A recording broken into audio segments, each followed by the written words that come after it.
여러분 안녕하십니까? 저는 연세대학교 구약학 교수 박준서 목사입니다. 오늘은 구약 전체에 대해서, 특별히 구약의 구조에 대해서 같이 공부하도록 하시겠습니다. 먼저 오늘의 요절 말씀을 보시겠습니다.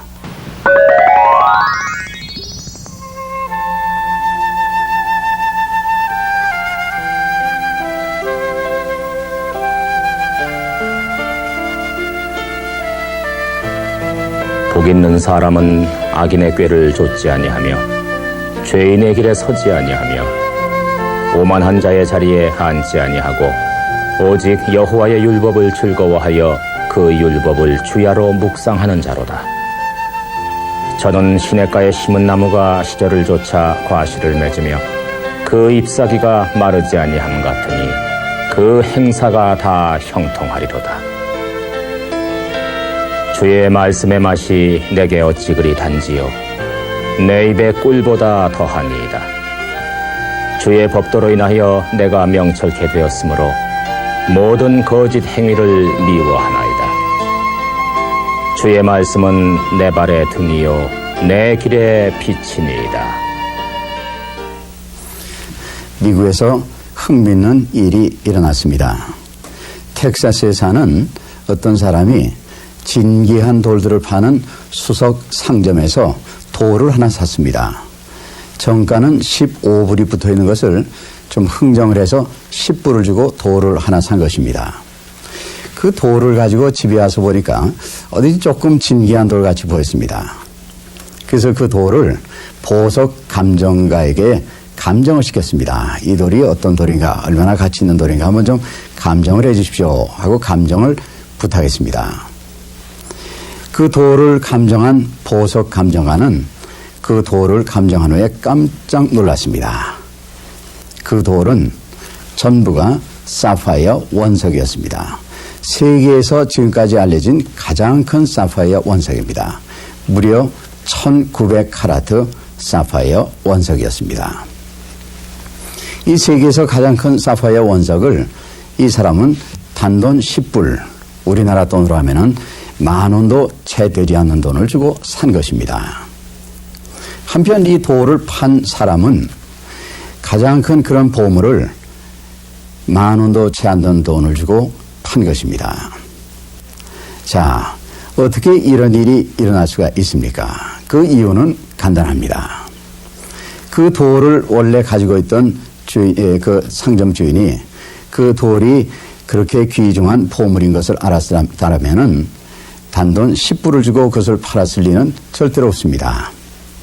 그 보석 주인은 보물을 보물로서 볼 수 있는 눈을 갖지 못했기 때문이었습니다.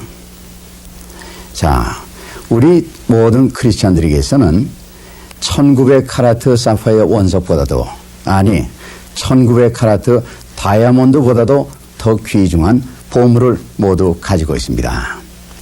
그것은 하나님의 말씀, 성경책입니다. 성경책은 세상의 많은 책 가운데 가장 귀중한 책이요, 책 중에 책, 가장 귀중한 바로 그 책입니다. 그래서 성경이라는 말 자체도 원래 그 히브리 말로 볼 것 같으면은 하세파림이라고 불렀습니다. 여기에 보시면은 히브리어로 하세파림, 이 하세파림이라는 말 자체도 그 말은 그 책이다 하는 뜻입니다. 영어로 성경을 The Bible, 바이블이라고 얘기합니다. 그 바이블이라는 말 자체는 히라버에서 왔습니다. 히라버 또는 헬라어라고도 그러죠. 신약 성경에 기록된 히라버로서 성경을 타 비블리아 이렇게 부릅니다. 타 비블리아라는 말은 그 책이다 하는 뜻이죠. 자, 그러니까 구약 성경에 기록된 히브리어로서나 또는 신약 성경에 기록된 히라버로서 타 비블리아 또는 하세파림 모두 그 책이다. 세상에 많은 책들이 있지만은 가장 귀중한 바로 그 책이라는 뜻이 히라버나 히브리어 원문의 성경책의 이름이 되겠습니다. 전도서 12장 12절에 보면은 아주 유명한 말씀이 있습니다. 여러 책을 짓는 것은 끝이 없다 하는 말씀이 있습니다. 여러 책을 짓는 것은 끝이 없다는 말씀은 세상에 읽을 책이 끝없이 많다 하는 말씀도 됩니다. 오늘날만 책이 많은 것이 아니라 이미 구약시대 때도 책이 수없이 많다 하는 말씀입니다. 그렇게 많은 책 가운데 가장 귀중한 바로 그 책이 바로 성경책 타 비블리아 또는 하 세파림이라는 뜻이 됩니다. 자, 그런데 성경책은 구약 성경과 신약 성경 이렇게 두 부분으로 나눠집니다. 구약과 신약. 그래서 저희들이 이제 구약을 이제 공부합니다. 그럼 구약이다, 신약이다 하는 말씀은 성경책의 이름은 어디서 온 것인가? 그것은 구약의 예언자 예레미야의 말씀에서 왔습니다. 예레미야서 31장 31절을 보시면은 거기에 유명한 예레미야 선지자의 말씀이 있습니다. 나 여호와가 말하노라 보라 날이 이르리니 내가 이스라엘과 유다 집에 새 언약을 세우리라 하는 말씀이 있습니다. 새 언약을 세워주시겠다. 새 언약이라는 말씀이 곧 신약이 되겠습니다. 신약. 그래서 새 언약, 신약이라는 말에 대비해서 옛 언약, 곧 구약이라는 말이 만들어졌습니다. 그래서 구약이다, 신약이다 하는 말의 책의 제목은, 책의 이름은 곧 예레미야 선지자의 말씀에서 왔다. 이렇게 기억하시면 되겠습니다. 자, 그런데 오늘날 성경은 세계에서 가장 많은 언어로서 번역되어 있는 책이다. 우리가 상식적으로 압니다. 그러면 구체적으로 어느 정도로 많은 언어로서 성경책이 번역되어 있느냐 하는 것을 잠깐 살펴보겠습니다. 성경 전체가 번역된 언어 수는 341개 언어입니다. 그 다음에 아직도 성경 전체는 번역되지 못하고 신약 부분만 번역된 언어도 있습니다. 그 언어가 822개 언어입니다. 또 아직도 신약 성경도 다 번역이 되지 못하고 신약의 일부, 예를 들 것 같으면 복음서 같이 일부만 번역되어 있는 그러한 언어도 많이 있습니다. 그것이 모두 929개의 언어가 됩니다. 자, 그래서 성경 전체가 번역된 341개로부터 성경의 일부가 번역되어 있는 929개의 언어까지 모두 합치면은 성경 전체 혹은 성경 일부가 번역된 언어의 수는 가장 최근의 통계로서는 2092개의 언어로서 성경이 번역되어 있다 하는 것입니다. 자, 그러면은 오늘날 지금도 전 세계에서는 새로운 언어로서 성경을 번역하는 작업이 진행되고 있습니다. 이것은 매년 적어도 30개 혹은 40개 정도의 새로운 언어로서 매년 성경이 번역되고 있다 하는 것을 말해주는 사실입니다. 세상에 많은 책이지만은 성경책만큼 이렇게 많은 언어로서 번역되어 있는 책은 세상에 다시는 없습니다. 이 한 가지 사실만 보더라도 성경책은 책 중에 책이요 가장 귀중한 책이다 하는 사실을 알 수가 있습니다. 자, 그런데 오늘날 우리들은 성경책의 면에서 보면은 참 좋은 시대에 살고 있다 이렇게 얘기를 할 수 있습니다. 무슨 얘기냐면은 오늘날 성경은 우리가 읽고 있는 성경은 인쇄된 성경을 읽고 있습니다.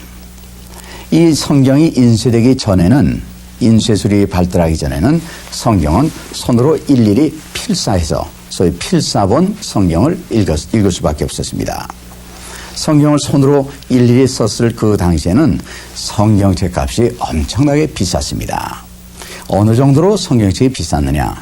필사본 성경책 값이 영국의 기록에 남아 있습니다. 1200년대 그러니까 아직도 인쇄술이 발달하기 그 전 시대죠. 손으로 성경을 기록하던 그 시대에 성경책 한 권 값이 얼마로 기록되었냐면 65파운드다. 영국 돈으로, 그 당시에 영국 돈으로 65파운드다. 이렇게 기록되어 있습니다. 이 돈은 어느 정도의 돈이냐면은 그 당시에 한 사람이 그 버는 돈을 보통 평균에서 버는 돈을 15년 동안 한 푼도 쓰지 않고 그대로 모았을 때 65파운드가 됩니다. 그러니까 15년 일해서 번 돈을 한 푼도 쓰지 않고 모아놓은 돈을 가지고 성경책 한 권을 살 수 있었다 하는 얘기입니다. 그러니까 보통 사람들은 그 필사본 성경 때는 보통 사람들은 성경을 살 수가 없을 정도로 비싼 책이 바로 성경책이었습니다. 그러나 오늘날은 이렇게 인쇄술이 발달해서 모든 사람들이 또 여러 세계 많은 언어로서 번역이 되어서 성경 말씀을 직접 읽을 수 있는 그러한 그 은혜를 받고 있습니다. 자, 그러면은 그 다음으로 이제 구약 성경이 어떤 구조로 되어 있는가, 어떻게 배열되어 있는가 하는 것을 말씀을 드리겠습니다. 구약 성경 39권의 책, 이 39권의 책이 구약 성경에 기록되는 원문 성경, 그러니까 우리가 그것을 히브리어 구약 성경이다 또는 원문 구약 성경이다 이렇게 부를 수 있겠습니다. 히브리어 원문 구약 성경에 보면은 그 구약 성경 39권의 책을 세 부분으로 나눠서 배열해 놓았습니다. 그래서 제일 첫 번째 부분은 소위 오경, 구약 성경의 5권이 되는 오경, 그러니까 창세기로부터 출애굽기, 레위기, 민수기, 신명기 이 5권의 책, 그래서 보통 우리가 오경이다 이렇게 부르고 있습니다. 그래서 오경이 제일 먼저 오고 그 다음에 두 번째로는 예언서가 그 다음에 배치되어 있습니다. 지금 말씀드린 것은 히브리 원문 구약 성경의 말씀입니다. 자, 그래서 원문 성경에 볼 것 같으면 오경 다음에 예언서가 배치되어 있고 그 다음에 마지막 부분으로서 이제 성문서, 우리가 보통 성문서라고 부르는 나머지 책들을 배열해 놓았습니다. 그래서 히브리 원문 구약 성경으로 보면은 구약의 제일 마지막 책은 역대하가 되겠습니다. 우리들이 오늘날 보고 있는 성경책으로서는 구약 성경의 제일 마지막 책은 말라기서입니다.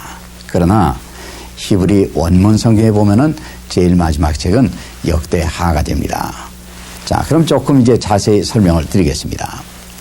오경이란 말은 우리가 지금 현재 쓰고 있는 오경이란 말인데, 말은 구약 성경에서 볼 것 같으면은 모세 오경이라든가 또는 모세 율법 또는 율법서 이렇게 보통 많이 부르고 있습니다. 또는 경우에 따라서는 그냥 모세 이렇게 부르는 경우도 있습니다.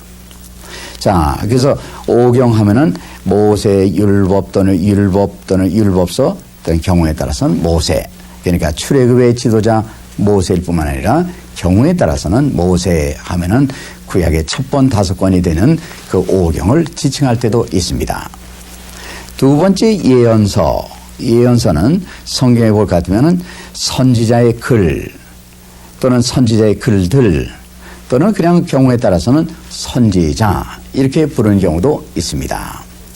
자, 그래서 이렇게 보면은 예를 들어서 모세와 선지자다 이랬을 때 모세와 선지자 그러면은 경우에 따라서는 구약의 제일 핵심 부분에 있는 오경과 예언서를 지칭하는 경우가 됩니다. 누가복음 16장에 볼 것 같으면 16장 19절부터 보면은 우리 예수님의 중요한 말씀이 있습니다. 부자와 나사로의 말씀입니다. 두 사람이 이제 등장합니다. 한 사람은 아주 부자였고 한 사람은 거지 나사로입니다. 자, 그런데 죽어서 부자는 이제 불붙는 뜨거운 곳에 갔고 거지 나사로는 아브라함의 품속에 갔다 하는 말씀이죠. 이때 그 부자는 너무도 고통 가운데 그 아브라함에게 간청을 합니다.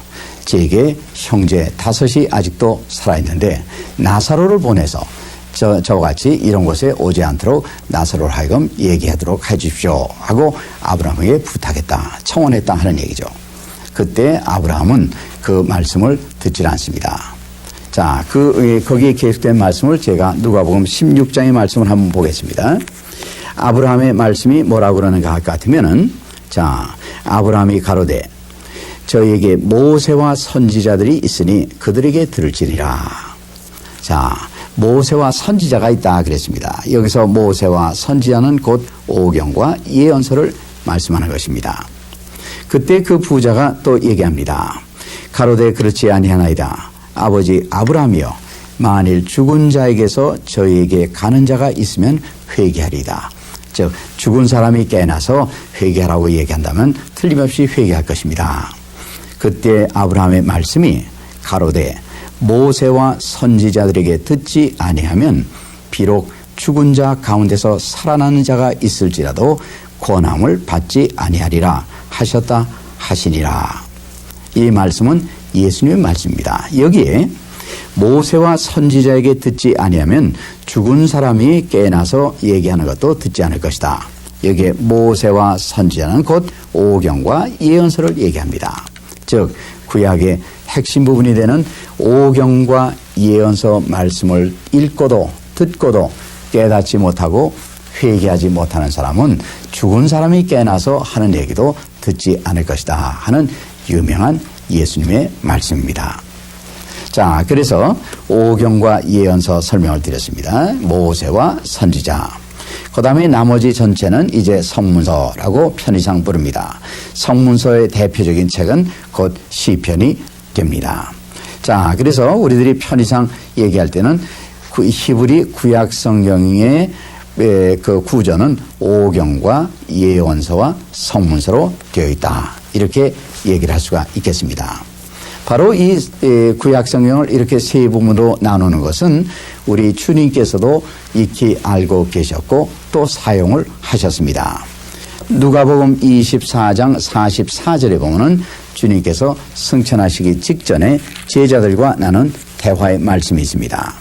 예수님께서 하신 말씀입니다. 또 이르시되 나는 곧 예수님을 지칭하는 말씀이죠. 내가 너희와 함께 있을 때 너희에게 말한 바 곧 모세율법과 그 다음에 선지자의 글과 시편에 나를 가리켜 기록된 모든 것이 이루어져야 하리라 한 말이 이것이다 하고 주님께서 제자들에게 말씀하십니다.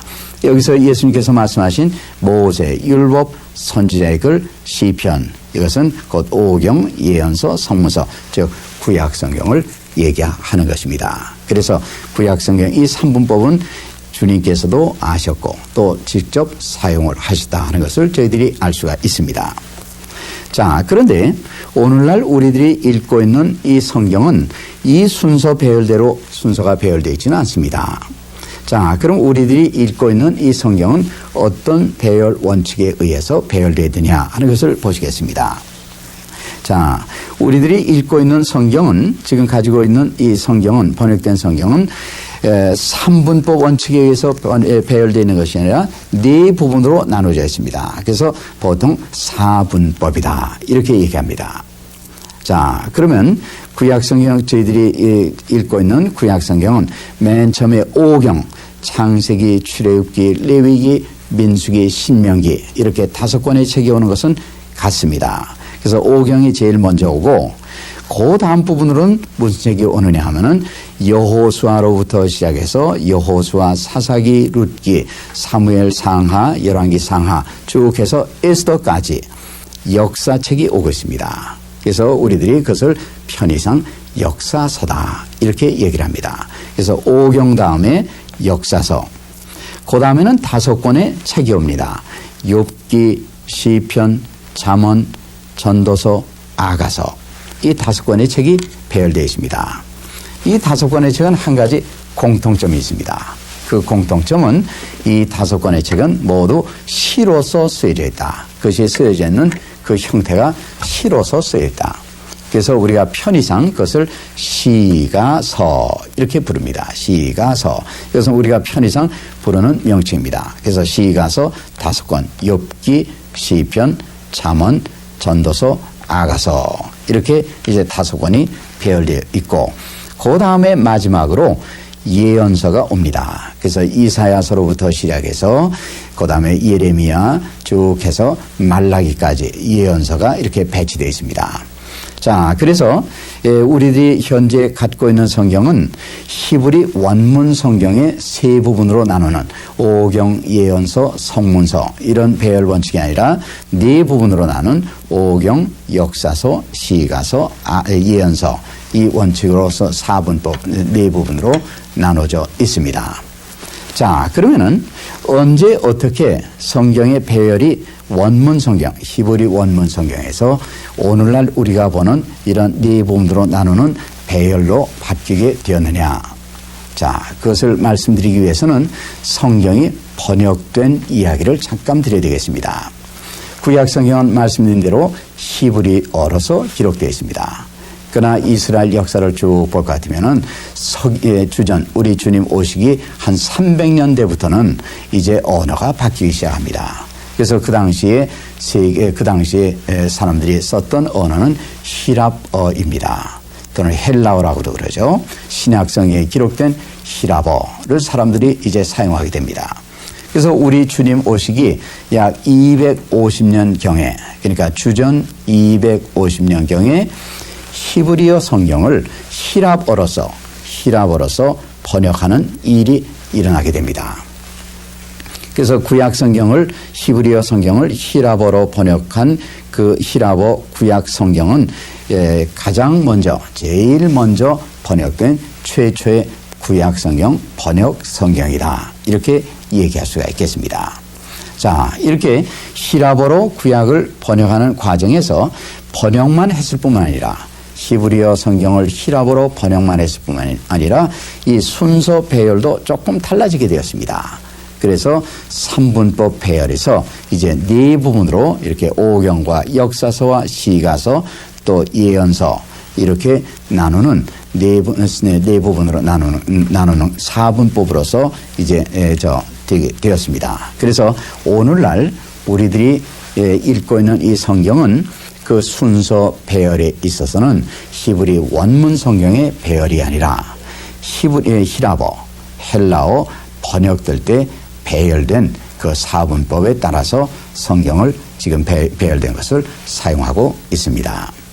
자, 그러면은 지금 이 사분법 배열 원칙에서 본다 같으면은 히랍어 구약 성경을 번역할 때 구약 성경의 순서 배열을 이렇게 재배치했고 네 부분으로 나눴다 하는 것은 신학적으로 대단히 큰 의미가 있습니다. 그것은 지금 보시는 대로 이 히랍어 구약 성경 번역 성경에서는 오경이 먼저 나오고 그다음에 역사책이 나오고 그다음에 시가서, 그래서 시로서 쓰여진 5권의 책 욥기, 시편, 잠언, 전도서, 아가서가 나온 다음에 마지막으로 예언서를 놓았습니다. 자, 그런데 예언자 말씀의 가장 중요한 핵심이 무엇입니까? 예언자 말씀의 가장 중요한 핵심은 앞으로 메시아 그리스도께서 오신다 하는 약속 예언의 말씀입니다. 자, 그래서 지금 이 사분법으로 보면은 이 메시아 그리스도께서 오신다 하는 말씀을 제일 마지막 부분에 놓아서 그 다음에 신약 성경 마태복음으로부터 시작되는 신약 성경의 말씀, 곧 예언자들이 말씀한 그 메시아 그리스도가 오셨다. 즉 예언이 성취됐다 하는 것을 말씀해 주고 있습니다. 그래서 이 사분법 배열 원칙은 신학적으로 볼 때 구약과 신약이 완전히 하나로서 이어질 수 있도록 예언서의 말씀이 제일 마지막에 구약성경에 배치함으로써 신약성경과 이어질 수 있도록 구조적으로 그렇게 되어 있다. 이 말씀을 드릴 수가 있습니다. 그런데 여기 한 가지 중요한 것은 히랍어 구약성경을 번역한 것은 우리 주님께서 그리스도께서 오신 이후에 된 것이 아니라 그 이전 약 250년 전에 이루어진 일입니다. 250년 전에 주님께서 오시기 250년 전에 이렇게 구약 성경의 책의 순서를 재배열함으로써 그리스도께서 메시아께서 오심을 미리 책의 순서로서 예언서를 제일 마지막에 배치함으로써 준비해 놓았다. 이렇게도 말씀을 드릴 수가 있는 것입니다. 자, 그러면 그 다음으로 구약 성경이 본래 쓰여진 언어는 히브리어로서 쓰여져 있습니다. 그래서 구약 성경의 원문 성경은 히브리어 성경입니다. 그러면 구약 성경에 본래 쓰여지는 원문 성경, 구약 성경이 지금 남아있는 것이 있느냐, 즉 구약의 원본이 남아있는 것이 있느냐 하는 것입니다. 유감스럽게도 지금 구약 원본은 남아있는 것은 하나도 없습니다. 전부 손으로 필사된 사본만이 남아 있습니다. 자, 근데 지금 우리가 갖고 있는, 지금 남아있는 가장 오래된 구약 사본이 무엇인가? 즉 최고, 즉 가장 오래됐다 하는 말이죠. 최고의 사본이 무엇이냐 할 것 같으면은 바로 유명한 사해 사본입니다. 사해 사본은 1947년에 처음으로 발견되기 시작했습니다. 이스라엘 땅에 가면 사해가 있지 않습니까? 사해 그 서편 그 부분에, 사해 주변에 그 지역에는 동굴들이 대단히 많습니다. 지형적으로 동굴이 많은 그 지역인데, 그 사해 주변의 동굴에서 쿰란이라고 부르는 그 지역의 동굴에서 사본이 발견되기 시작했습니다. 그래서 이제 고고학자들이 이제 열심히 그것을 발굴해서 많은 성경 사본들을 발견해 내었습니다. 그래서 우리가 보통 것을 사해 부근에서 발견되었다, 그래서 사해 사본이다 이렇게 부르는 것입니다. 그래서 우리가 현재 갖고 있는 구약의 사본으로서, 원본은 없고 사본 중에서 가장 오래된 사본은 곧 사해 사본이 됩니다. 그럼 사해 사본은 어느 정도로 오래된 것이냐? 지금부터 2000년 전의 사본이다 이렇게 생각하시면 되겠습니다. 성서학자들은 그것을 조금 정확히 얘기할 때 주전 100년에서 주후 100년 사이다 이렇게 얘기를 합니다. 그러나 보통 우리들이 일반적으로 얘기한다면 2000년 전에 쓰여진 사본이다 이렇게 얘기해도 과히 틀리지는 않습니다. 2000년 전에 쓰여진 사해 사본이 바로 구약의 사본 가운데서는 가장 오래된 그 사본이다 이렇게 얘기할 수 있습니다. 그래서 이 사해 사본은 오늘날 예루살렘에 특별한 박물관을 만들었습니다. 그래서 사해 사본을 그 보존하고 있는, 보관하고 있는 그 특별한 박물관 안에 귀중하게 그 소장되어 있습니다. 자, 그러면 오늘 공부하신 것을 한번 정리해 보도록 하겠습니다.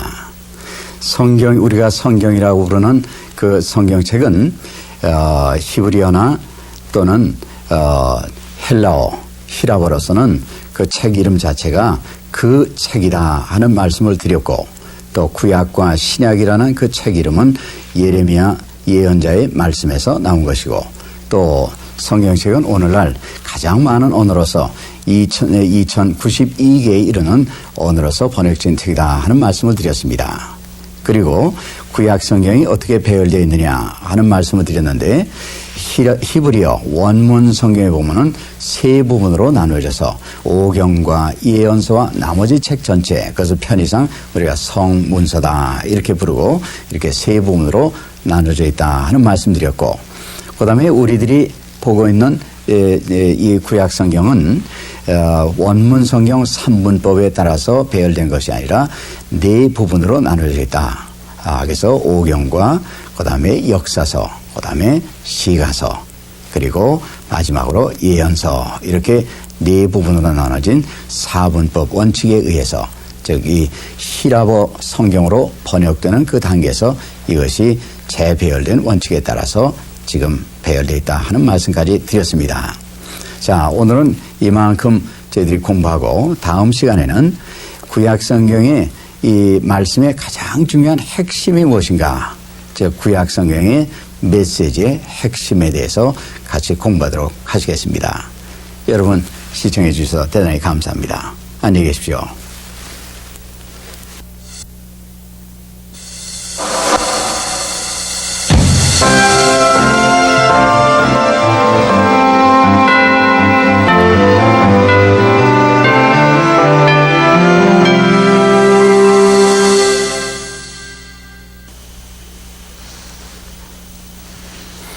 여러분 안녕하십니까? 저는 연세대학교 구약학 교수 박준서입니다. 오늘은 구약 공부 두 번째 시간입니다. 오늘은 구약 말씀의 핵심이 무엇이냐, 구약 성경의 핵심 메시지가 무엇인가에 대해서 함께 공부하도록 하시겠습니다. 먼저 오늘의 요절 말씀 보시겠습니다.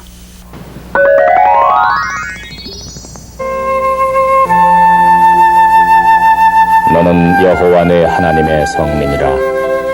내 하나님 여호와께서 지상 만민 중에서 너를 자기 기업의 백성으로 택하셨나니 여호와께서 너희를 기뻐하시고 너희를 택하심은 너희가 다른 민족보다 수효가 많은 연고가 아니라 너희는 모든 민족 중에 가장 적으니라. 여호와께서 다만 너희를 사랑하심을 인하여 또는 너희 열조에게 하신 맹세를 지키려 하심을 인하여 자기의 권능의 손으로 너희를 인도하여 내시되 너희를 그 종되었던 집에서 애굽 왕 바로의 손에서 속량하셨나니. 오늘의 공부를 들어가기 전에 먼저 성경에 나오는 인사말, 하나님의 백성들이 만나고 헤어질 때 사용했던 인사말에 대해서 잠깐 먼저 말씀드리겠습니다. 우리나라 사람들은 서로 만나면은 안녕하십니까, 오래간만입니다, 또는 처음 뵙습니다, 이렇게 인사를 합니다. 근데 구약 성경에 보면은 구약 성경에서부터 나오는 인사말이 있습니다. 구약 시대 이스라엘 사람들로부터 시작해서 오늘날까지 이스라엘 사람들이 사용하는 인사말이 있다 하는 것이죠. 그 말은 샬롬이라는 인사입니다. 그래서 이스라엘 사람들은 오늘날도 만나고 헤어질 때 샬롬 하고 인사를 합니다. 그래서 이 샬롬이라는 인사는 성경에 나오는 인사말입니다. 그래서 성경적인 인사다, 이렇게 얘기할 수 있겠죠. 그럼 샬롬의 뜻이 무엇인가? 보통 샬롬 하면 평화다 또는 화평이다, 이렇게 얘기합니다. 물론 옳습니다. 그러나 사실 샬롬이라는 말에는 그보다 훨씬 더 많은 좋은 뜻이 담뿍 들어있는 말입니다. 그래서 이 샬롬이라는 말에 대해서 잠깐 설명을 드리겠습니다. 원래 샬롬이라는 말은 이 히브리 말이죠. 구약 성경에 쓰여져 있는 히브리 말. 근데 본래 의미는 이 샬롬이라는 말은 무엇이 온전하다, 또 완전하다 하는 그런 뜻입니다. 흠이 있거나 깨지거나 모자라거나 그런 것이 아니라 온전하고 완전한 것, 조화를 이루어서 온전하고 완전한 것, 그것을 샬롬이라고 얘기했습니다. 그래서 이 말이 사용되는 경우에 따라서 이 근본적인 뜻에서 의미가 다양하게 이제 변했습니다. 예를 들어서 사람 육신에 대해서, 육체에 대해서 얘기할 때 육체가 샬롬이다 그럴 때는 사람 몸이 온전한 상태, 완전한 상태에 있다 하는 뜻이 되기 때문에 곧 건강이라는 뜻이 됩니다. 또 구약 성경 보면 스가랴서, 예를 들면 스가랴서 같은 데 보면은 농사를 지어서 추수를 하는데 샬롬의 추수를 했다 하는 그런 표현이 나옵니다. 그 뜻은 아주 온전한 추수를 했다 하는 그런 뜻이죠. 즉 풍년이다 하는 그런 말이 되겠습니다. 그래서 농사와 관계돼서 샬롬이라는 말이 사용될 때는 풍년이라는 뜻이 됩니다. 또 전쟁에서 돌아올 때 샬롬으로 돌아왔다, 이런 말씀이 구약 성경에 많습니다. 그럴 때는 승리라는 뜻이 되겠습니다. 승리. 또 사람과 사람 사이에 샬롬이 있다 그러면은 온전한 관계, 아름다운 온전한 관계, 즉 사랑과 우애가 넘친다. 그래서 사랑과 우애라는 그런 또 뜻이 됩니다. 또 나라와 나라 사이에 샬롬이 있다. 이스라엘과 두로 사이에 샬롬이 있었느니라, 이런 말씀은 즉 평화와 화평의 뜻이 됩니다. 자, 이렇게 샬롬 한마디에 여러 가지 좋은 뜻이 듬뿍 들어 있습니다. 건강이라는 뜻, 풍년이라는 뜻, 승리, 사랑과 우애, 평화, 화평. 그런데 한 가지 더 중요한, 아주 중요한 뜻이 있습니다. 그것은 샬롬이라는 뜻에는 하나님께서 우리에게 샬롬을 주신다, 그런 말이 구약 성경에 많이 있는데, 그럴 때 샬롬은 하나님께서 우리들에게 주시는 복을 의미합니다. 자, 그래서 이 샬롬이라는 한마디 말에 정말로 좋은 뜻이 이렇게 많이 다양한 좋은 뜻이 듬뿍 들어있습니다.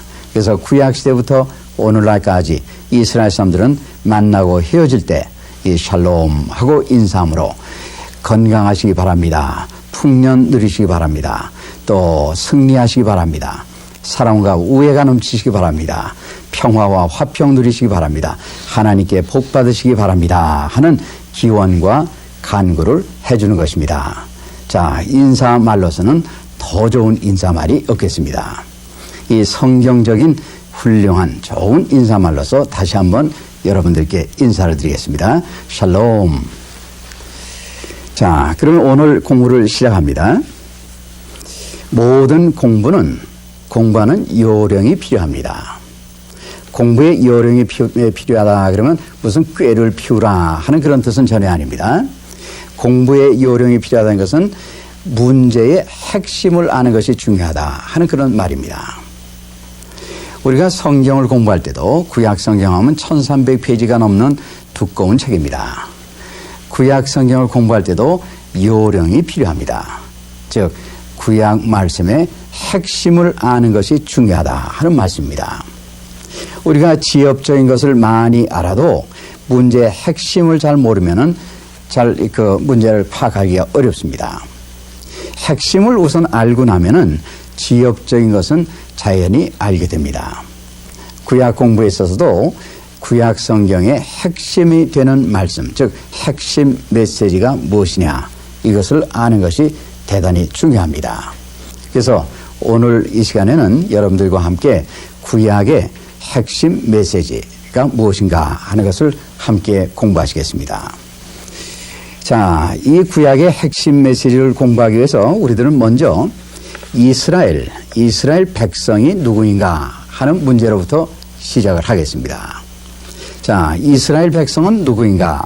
자, 이스라엘 백성은 누구인가 그럴 때 우리들은 금방 대답할 수 있습니다. 이스라엘은 하나님의 백성이다. 이렇게 얘기할 수 있죠. 하나님의 백성. 이 세상에 많은 사람들이 있지만은 특별히 하나님께서 택하신 백성이다. 그래서 우리가 그것을 이스라엘을 선민, 특별히 택함을 받은 백성이다. 그래서 선민이라고 부릅니다. 자, 근데 성경에 보면은 이스라엘을 또 성민이라고도 불렀습니다. 거룩한 백성. 하나님께서 거룩하시기 때문에 하나님께 속한 백성은 거룩한 백성이다 하는 그런 뜻이 되겠습니다. 자, 그래서 우선 이스라엘은 누구인가? 하나님의 백성이요, 하나님께서 특별히 택하신 선민이요, 또 거룩한 백성 성민이다 하는 것이죠. 그러면 이런 질문을 우리가 하게 됩니다. 왜 하나님께서는 유독히 이스라엘 백성만 택하셨느냐? 왜 다른 백성은 택하시지 않고 이스라엘을 택하셨느냐 하는 그런 질문이 제기될 수 있습니다. 이 질문에 대해서 신명기 7장에 보면은 이런 대답에 하나님의 그 대답의 말씀이 있습니다. 신명기 7장 6절부터 보겠습니다. 신명기 7장 6절에 보면은 이렇게 기록되어 있습니다. 너는 여호와 네 하나님의 성민이라. 여기도 성민이란 말씀을 썼습니다. 성민이다. 하나님께서 네 하나님 여호와께서 지상 만민 중에서 너를 자기 기업의 백성으로 택하셨나니 여호와께서 너희를 기뻐하시고 너희를 택하셨다. 택하신 백성, 선민이라는 뜻이죠. 너희를 택하심은 무슨 이유냐? 너희가 다른 민족보다 수효가 많은 영고가 아니라 너희는 모든 민족 중에 가장 적으니라. 수도 적을 뿐만 아니라 특별히 내세울 것이 없다 하는 그런 말씀도 됩니다. 그러면 왜 이스라엘을 택하셨느냐? 8절의 말씀 보겠습니다. 여호와께서 다만 너희를 사랑하심을 인하여 택하셨다. 하나님께서 사랑하셨기 때문에 택하셨다 하는 그런 해답의 말씀입니다. 그러면 왜 하나님께서 이스라엘을 사랑해 주셨습니까? 그러면 거기에 대한 또 대답은 없습니다. 택하셨기 때문에 사랑하셨기 때문에 택하셨고, 우리 논리로 보면은 순환 논리가 되겠습니다. 자, 이것은 무엇을 얘기합니까? 하나님께서 이스라엘을 택하셨다 하는 것은 하나님의 은총이다 하는 얘기입니다. 특별히 내세울 것이 있어서 무슨 큰 공로가 있어서 이스라엘을 택하심이 아니라 하나님께서 은총으로 이스라엘 택해 주셨다 하는 말씀이 되죠. 자, 그래서 이스라엘이 하나님 백성 된 것은 하나님의 은총이다. 또 이스라엘 백성의 면에서 보면은 다른 백성이 누릴 수 없는 하나님의 백성된 특권입니다. 그래서 하나님의 은총으로 이스라엘은 하나님의 백성이 되는 특권을 부여받았다. 이렇게 얘기할 수가 있겠습니다. 자, 그러면 이스라엘은 누구냐? 하나님의 백성이다. 선민이요 성민이다. 라고 끝났다면은 구약 성경은 그저 몇 페이지 정도로 얇은 책이 될 수가 있겠습니다. 그런데 구약 성경이 또 하나 중요한 면은 무엇이냐 하면은 이스라엘이 하나님의 백성이기 때문에 또 선민이기 때문에 성민이기 때문에 이스라엘은 하나님의 백성답게 선민답게 성민답게 살아야 한다 하는 말씀으로 이어지는 것입니다. 하나님의 백성이라는 말과 하나님의 백성답게 산다는 것이 둘이 아니라 하나다. 불가분의 관계에 있다 하는데 구약 신앙의 핵심이 있습니다. 이것은 마치 우리가 이렇게 얘기할 수 있겠습니다. 종이, 한 장의 종이가 있습니다. 한 장의 종이가 이쪽 면도 있고 이쪽 면도 있습니다. 그러나 가를 수는 없습니다. 둘을 자를 수 없는 것처럼 하나님의 백성이라는 말과 하나님의 백성답게 산다는 것은 양면이 있지만은 그러나 나눌 수는 없는 불가분의 관계 하나다. 이것이 곧 구약신앙의 핵심이 되겠습니다. 자, 그래서 하나님의 백성이기 때문에 하나님의 백성답게 선민으로 선민답게 성민이기 때문에 성민답게 살아야 한다. 둘이 곧 하나다. 이것이 곧 구약신앙의 핵심이다. 이렇게 말씀을 드릴 수가 있겠습니다. 그래서 하나님의 백성이라는 것은 나는 하나님의 백성이다. 이렇게 말로써 함으로 하나님의 백성 되는 것이 아니라 하나님의 백성답게 사는 삶과 행동으로서 구체적으로 나타날 때 하나님의 백성이 될 수 있다 하는 그런 얘기입니다. 자, 이렇게 볼 때 구약 신앙은 신앙이 삶과 행동으로 구체적으로 구현되는 나타나는 역동적인 신앙이다. 이렇게 말할 수가 있겠습니다. 자, 그래서 구약 신앙은 신앙이 삶과 행동으로 구현되는 역동적인 신앙이다. 이렇게 얘기를 하는 것이죠. 자, 그러면 이스라엘 신앙 자체가 이렇게 행동과 삶이 강조되는 신앙입니다. 그래서 구약 신앙 안에서는 예를 들어서 무슨 도를 통한다든가 도통한다든가 이런 것이 중요한 것이 아니라 어떻게 살고 어떻게 행동하면서 살아가느냐 이것이 핵심 아주 때는 중요한 문제다 하는 것을 얘기해 줍니다. 이렇게 신앙 자체가 구약 신앙 자체가 행동이 강조되는 신앙이기 때문에 이스라엘 사람들 사고방식 자체가 행동 중심적인 사고방식입니다. 자, 사고방식이 이렇게 행동 중심적인 사고방식이기 때문에 이스라엘 사람들의 말, 즉 히브리 말 자체가 동사 중심적인 행동적인 그러한 언어 형태로 되어 있습니다. 이게 무슨 뜻이냐? 예를 몇 가지 들어서 말씀을 드리겠습니다. 자, 예를 들어서 우리가 듣는다는 말이 있습니다. 우리는 듣는다는 말, 귀로 듣는다. 근데 히브리 말은 듣는다는 말과 순종한다는 말이 똑같은 말입니다. 히브리 말로 샤마 그러면 듣는다는 뜻도 되고 순종한다는 뜻도 됩니다. 이것은 무슨 말입니까? 하나님의 말씀을 귀로만 들어서는 정말 들은 것이 아닙니다. 행동으로서 순종함으로 행동화할 때 하나님의 말씀을 진정으로 들은 것이다 하는 그런 뜻이 되겠습니다.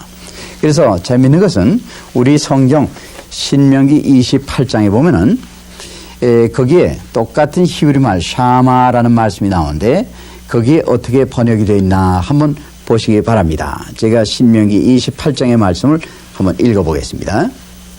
내가 내 하나님 여호와의 말씀을 삼가 듣고 여기에 듣는다고 번역되어 있습니다. 이 듣는다는 말은 순종한다는 말하고 똑같습니다. 그래서 내 하나님의 말씀을 삼가 듣고 즉 순종하고 내가 오늘날 내게 명하는 모든 명령을 지켜 행하면 내 하나님 여호와께서 너를 세계 모든 민족 위에 뛰어나게 하실 것이라.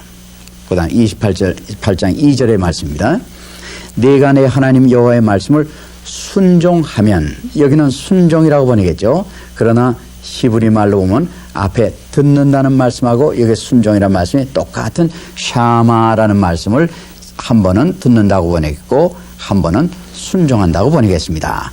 자, 그래서 여기 2절도 내가 내 하나님 여호와의 말씀을 순종하면, 또 다른 말로 하면 여호와의 말씀을 들으면 이 모든 복이 내게 임하며 내게 미치리니 성읍에서도 복을 받고 들에서도 복을 받을 것이다 하는 유명한 말씀입니다.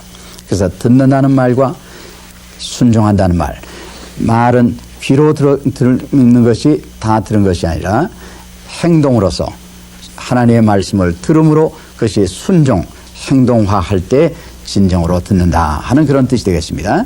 또 하나 예를 들겠습니다. 사랑이란 얘기입니다. 우리들은 사랑하면은 보통 사랑은 감정적인 차원으로 생각할 수 있습니다. 그러나 성경 말씀에 보면은 하나님을 사랑하라 하는 사랑이 명령되어 있습니다. 우리말에서 사랑이 감정의 차원에 속한 것이면은 명령될 수가 없습니다. 감정은 명령할 수가 없기 때문이죠. 그러나 분명히 성경 말씀은 하나님을 사랑하라 하고 명령이 되어 있습니다. 그 이유는 사랑이란 것도 단순히 감정의 차원만이 아니라 누구를 내가 사랑한다면은 그 사랑하는 대상이 원하는 행동, 좋아하는 행동을 하는 것이 곧 사랑이다 하는 것입니다. 그렇기 때문에 사랑이라는 것은 단순히 지금 말씀드린 대로 감정의 차원뿐만 아니라 행동의 차원입니다. 그렇기 때문에 사랑이 명령이 될 수가 있습니다. 자, 이렇게 볼 때 히브리 언어 자체가, 구약 성경에 기록되어 있는 히브리 언어 자체가 동사 중심적인, 행동 중심적인 언어다. 자, 그래서 구약 신앙 자체가 행동 중심적인 신앙이요. 그래서 말까지도 행동 중심적인, 동사 중심의 언어가 되었다 하는 이야기입니다. 자, 지금 이렇게 구약 신앙이 행동으로 구현되는 역동적인 신앙이다. 우리 주님 예수님의 말씀에도 보면은 마태복음 7장 21절에 보면은 우리들이 다 잘 아시는 말씀이 있습니다. 여기에도 역동적인 행동화된 신앙을 주님께서 강조하고 계십니다. 마태복음 7장 21절의 말씀을 읽어보겠습니다. 나더러 주여 주여 하는 자마다 천국에 다 들어갈 것이 아니요 주님 사랑합니다 주님 사랑합니다 말로 하는 사람이 천국에 들어가는 것이 아니라 다만 하늘에 계신 내 아버지의 뜻대로 행하는 자라야 들어가리라. 행하는 자라야, 하나님의 뜻대로 행하는 사람이 하늘나라에 들어갈 수 있다. 이렇게 말씀을 하였습니다. 여기서도 우리 주님의 말씀은 행동화된 신앙을 강조하고 계신 것을 알 수가 있습니다. 자, 그러면 이제 어떻게 사는 것이 참으로 하나님의 백성답게 사는 것이냐 하는 중요한 문제가 제기됩니다. 그래서 어떻게 살아야지 과연 하나님의 백성답게 사는 것이냐. 그런데 중요한 것은 성경 말씀에 보면은 하나님의 백성답게 사는 길을 하나님께서 직접 하나님의 백성에게 가르쳐 주셨습니다. 이스라엘 사람들이 하나님의 백성으로서 살아갈 그 길을 가르쳐 주신 것, 하나님께서 가르쳐 주신 것, 그것을 토라라고 얘기합니다. 토라. 토라라는 말은 원래 무슨 뜻이냐면 가르침이란 뜻입니다. 가르침. 그래서 학교에서 가르치는 것도 토라라는 뜻입니다. 그러나 특별히 성경에서 하나님에 관해서 이스라엘에게 주신 토라를 얘기할 때는 하나님의 가르치심입니다. 무엇을 가르쳐 주셨느냐? 하나님의 백성답게 살아갈 그 길을 가르쳐 주셨습니다. 이스라엘 사람들은 하나님께서 가르쳐 주신 그 하나님의 말씀, 토라 말씀대로 살아가면 곧 하나님의 백성이 되는 것입니다. 그렇기 때문에 토라를 우리가 정의한다면 여기에 있는 대로 이스라엘 백성들이 하나님의 백성답게 살아갈 수 있도록 하나님께서 가르쳐 주신 이스라엘의 생활 규범이다. 즉 이스라엘 사람들이 살아갈 그 길, 하나님의 백성답게 살아갈 길을 하나님께서 가르쳐 주신 것을 곧 토라라 이렇게 얘기한다. 이렇게 볼 수 있습니다. 그러니까 하나님께서 이스라엘을 하나님의 백성으로 택해 주시고 너희들 한번 잘 살아봐라. 이랬다면 이스라엘 백성은 상당히 참 난감하겠습니다. 그러나 하나님께서는 하나님의 백성답게 살아갈 그 길까지도 친히 가르쳐 주셨습니다. 그렇기 때문에 구약에 보면은 토라, 즉 하나님의 가르쳐 주신 말씀, 즉 하나님의 말씀은 감사와 감격으로 이스라엘 사람들이 받아들이는 것이었습니다. 그래서 시편 1편의 말씀을 보더라도 토라에 관한 말씀이 나옵니다. 그래서 토라는 지금 말씀드린 대로 하나님의 가르침, 곧 쉽게 이해한다면은 이스라엘에게 주신 하나님의 말씀, 이렇게 이해하셔도 좋겠습니다. 시편 1편의 말씀을 잠깐 보겠습니다. 1편의 말씀 보면은 복 있는 사람은 악인의 꾀를 쫓지 아니하고 죄인의 길에 서지 아니하며 오만한 자의 자리에 앉지 아니하고 그 다음에 오직 여호와의 율법을 즐거워하여, 여기 율법이라고 번역된 말은 곧 토라라는 말씀입니다. 그래서 이 토라를 쉽게 하나님의 말씀, 하나님의 가르침이지만 더 쉽게 하나님의 말씀, 이렇게 이해해도 좋습니다. 그래서 오직 여호와의 말씀을 즐거워하여 그 말씀을 주야로 묵상하는 자로다. 이렇게 시편 1편의 말씀을 이해하시면 되겠습니다. 자, 그런데 지금 하나님께서 이스라엘이 주신 삶의 규범, 즉 토라, 가르침, 즉 하나님의 말씀, 이스라엘이 주신 하나님의 말씀, 이것을 외형적인 형태로 보았을 때는 어떻게 되어 있느냐? 모두 613개의 계명의 형태로 되어 있습니다. 613개의 계명의 형태. 자, 근데 이 613개의 계명을 조금 나눠보면은 무엇을 하라 하는 긍정적인 계명도 있고, 또 무엇을 하지 말아라 하는 금지적인 계명의 말씀도 있습니다.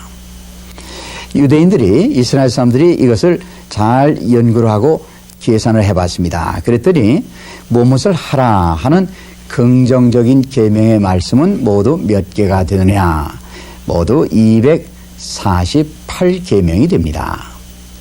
반면에 무엇을 하지 말아라, 이렇게 금지적으로 말씀하신 계명은 모두 몇 개냐? 365계명이 된다 하는 것입니다. 자, 그래서 이스라엘 사람들은 전통적으로 이 248계명과 365계명 합하면 613계명을 암기하기 쉽게 위해서 이렇게 설명을 했습니다. 사람의 몸마디가 있습니다. 이 몸마디가 있죠. 이 몸마디 수가 전부 다 합하면 모두 몇 개냐? 248개 몸마디다 하는 얘기입니다. 그래서 사람을 구성하고 있는 것이 248개 몸마디. 또 365 하면은 1년 365일이 되죠. 그래서 248개 마디로 되어 있는 사람이 365일 하루도 빠짐없이 613개의 계명을 지키며 살자. 그래서 613계명이다. 이렇게 설명을 해왔습니다. 그런데 613개 계명은 상당히 많은 계명의 말씀입니다. 그래서 하나님께서 특별히 613개 계명 중에서 그 중에 가장 중요한 것 10개를 이제 또 말씀해 주셨습니다. 가장 중요한 핵심되는 계명의 말씀, 그것을 우리가 10계명이다 이렇게 얘기합니다. 10계명. 그래서 10계명은 613개 계명 중에 가장 핵심되는 10가지 계명이다. 이렇게 기억하시면 되겠습니다. 자, 그러면 이제 구약에서 아주 중요한 그 면이 또 있습니다. 그것은 하나님께서 이스라엘에게 살아갈 길을 가르쳐 주셨어요. 그게 토라 말씀이다 그랬습니다. 하나님께서 주신 토라 말씀대로 이스라엘이 순종해서 살아갈 때, 또 반대로 그 말씀대로 살지 않고 불순종할 때 어떤 결과가 오느냐. 자, 토라 말씀에 순종해서 사는 삶은 하나님께서 주시는 복과 생명으로 인도하는 길이고, 또 반대로 하나님께서 주신 토라 말씀을 순종하지 아니하고 불순종하며 사는 삶에는 하나님의 무서운 징벌과 심판과 궁극적으로 죽음에 이르는 길이다. 이렇게 말씀을 하고 있습니다. 신명기 30장 15절에서 20절에 보면은 이 두 가지 길, 순종과 불순종의 삶에 대한 말씀이 잘 말씀되어 있습니다. 그래서 신명기 30장 15절부터의 말씀을 잠깐 보도록 하겠습니다. 보라, 내가 오늘날 생명과 복, 한편은 생명과 복입니다. 또 그다음에 사망과 화를 내 앞에 두었나니 곧 내가 오늘날 너를 명하여 네 하나님 여호와를 사랑하고 그 모든 길로 행하며 그 명령과 규례와 법도를 지키라 하는 것이라. 그리하면 네가 생존하며 번성할 것이요 또 내 하나님 여호와께서 네가 가서 얻을 땅에서 네게 복을 주심이니라. 자, 그래서 순종할 때는 하나님께서 복 주시고 또 생명으로 인도하신다 하는 그 말씀입니다. 그런데 그 다음에 17절 말씀 보시겠습니다. 그러나 네가 만일 마음을 돌이켜 듣지 아니하고, 듣지 아니한다는 것은 금방 설명드렸습니다. 순종하지 아니하고 똑같은 말씀입니다. 그래서 네가 마음을 돌이켜 듣지 아니하고, 즉 순종하지 아니하고 유혹을 받아서 다른 신들에게 절하고 그를 섬기면 내가 오늘날 너희에게 선언하노니 너희가 반드시 망할 것임이라. 신명기 30장에 나오는 이 유명한 하나님의 말씀입니다. 여기 보면은 두 가지 길이 잘 설명되어 있습니다. 순종의 길, 불순종의 길. 그러면 이스라엘 사람들은 언제나 이 두 가지 길의 갈림길에 서 있습니다. 어느 길을 택할 것이냐, 순종의 길을 택할 것이냐, 불순종의 길을 택할 것이냐, 이 결단과 선택은 이스라엘 사람들에게 달려 있습니다. 그래서 바른 선택을 할 때는 하나님께서 복 주시고 또 생명으로 인도되고, 그렇지 않을 때는 하나님께 징벌이 임하고 그 다음에 죽음으로 인도되는 길이다 하는 것을 말씀을 합니다. 또한 이러한 두 가지 길의 선택과 결단을 잘 설명해 주신 말씀이 신명기 28장에 또 나오고 있습니다. 신명기 28장은 그 전체가 이 두 가지 길에 대한 그 설명의 말씀입니다. 조금 전에 이 신명기 28장의 말씀을 보았습니다. 하나님의 말씀, 토라 말씀에 순종할 때 하나님께서 복 주시고 들어가도 복 받고 나가도 복 받는 그런 풍성한 복을 주시겠다, 이렇게 말씀을 했습니다. 복 받는 것 중요합니다. 그러나 복 주시는 것은 순종의 삶의 결과에 대해서 하나님께서 주시는 은총이다 하는 것을 기억해 주시기 바랍니다. 자, 그래서 오늘 공부한 것은 하나님의 백성은 곧 하나님의 백성다운 삶을 살아야 하는 것이고, 하나님의 삶을 그 사는 길을 하나님께서 직접 가르쳐 주셨다. 그것을 토라, 즉 하나님의 말씀으로 우리가 이해할 수 있습니다. 그래서 토라도 하나님께서 주신, 이스라엘에게 주신 은총의 선물이요, 그 말씀대로 살아갈 때 하나님께서 복 주시고 생명으로, 영원한 생명으로 인도하신다 하는 그 구약 말씀을 저희들이 공부했습니다. 다음 시간에는 그러면 613개 계명의 내용이 무엇인가, 그 내용에 대해서 이제 함께 공부하는 시간을 갖도록 하겠습니다. 오늘 공부 이것으로 마치겠습니다. 대단히 감사합니다. 샬롬.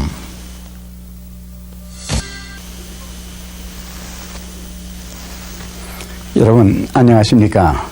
성경에 나오는 인사말로서 인사드리겠습니다. 샬롬. 저는 연세대학교에서 구약을 가르치고 있는 박준서 교수입니다. 지난 시간에 이어서 오늘도 구약 신앙의 핵심 메시지에 관해서 공부하도록 하겠습니다.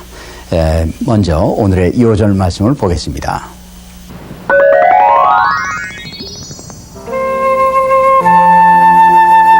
너희의 하나님 여호와는 신의 신이시며 주의 주시요 크고 능하시며 두려우신 하나님이시라. 사람을 외모로 보지 아니하시며 뇌물도 받지 아니하시고 고아와 과부를 신원하시며 나그네를 사랑하사 그에게 식물과 의복을 주시나니 땅에는 언제든지 가난한 자가 그치지 아니하겠으므로 내가 내게 명하여 이르노니 너는 반드시 내 경내 내 형제의 곤란한 자와 궁핍한 자에게 내 손을 펼지니라.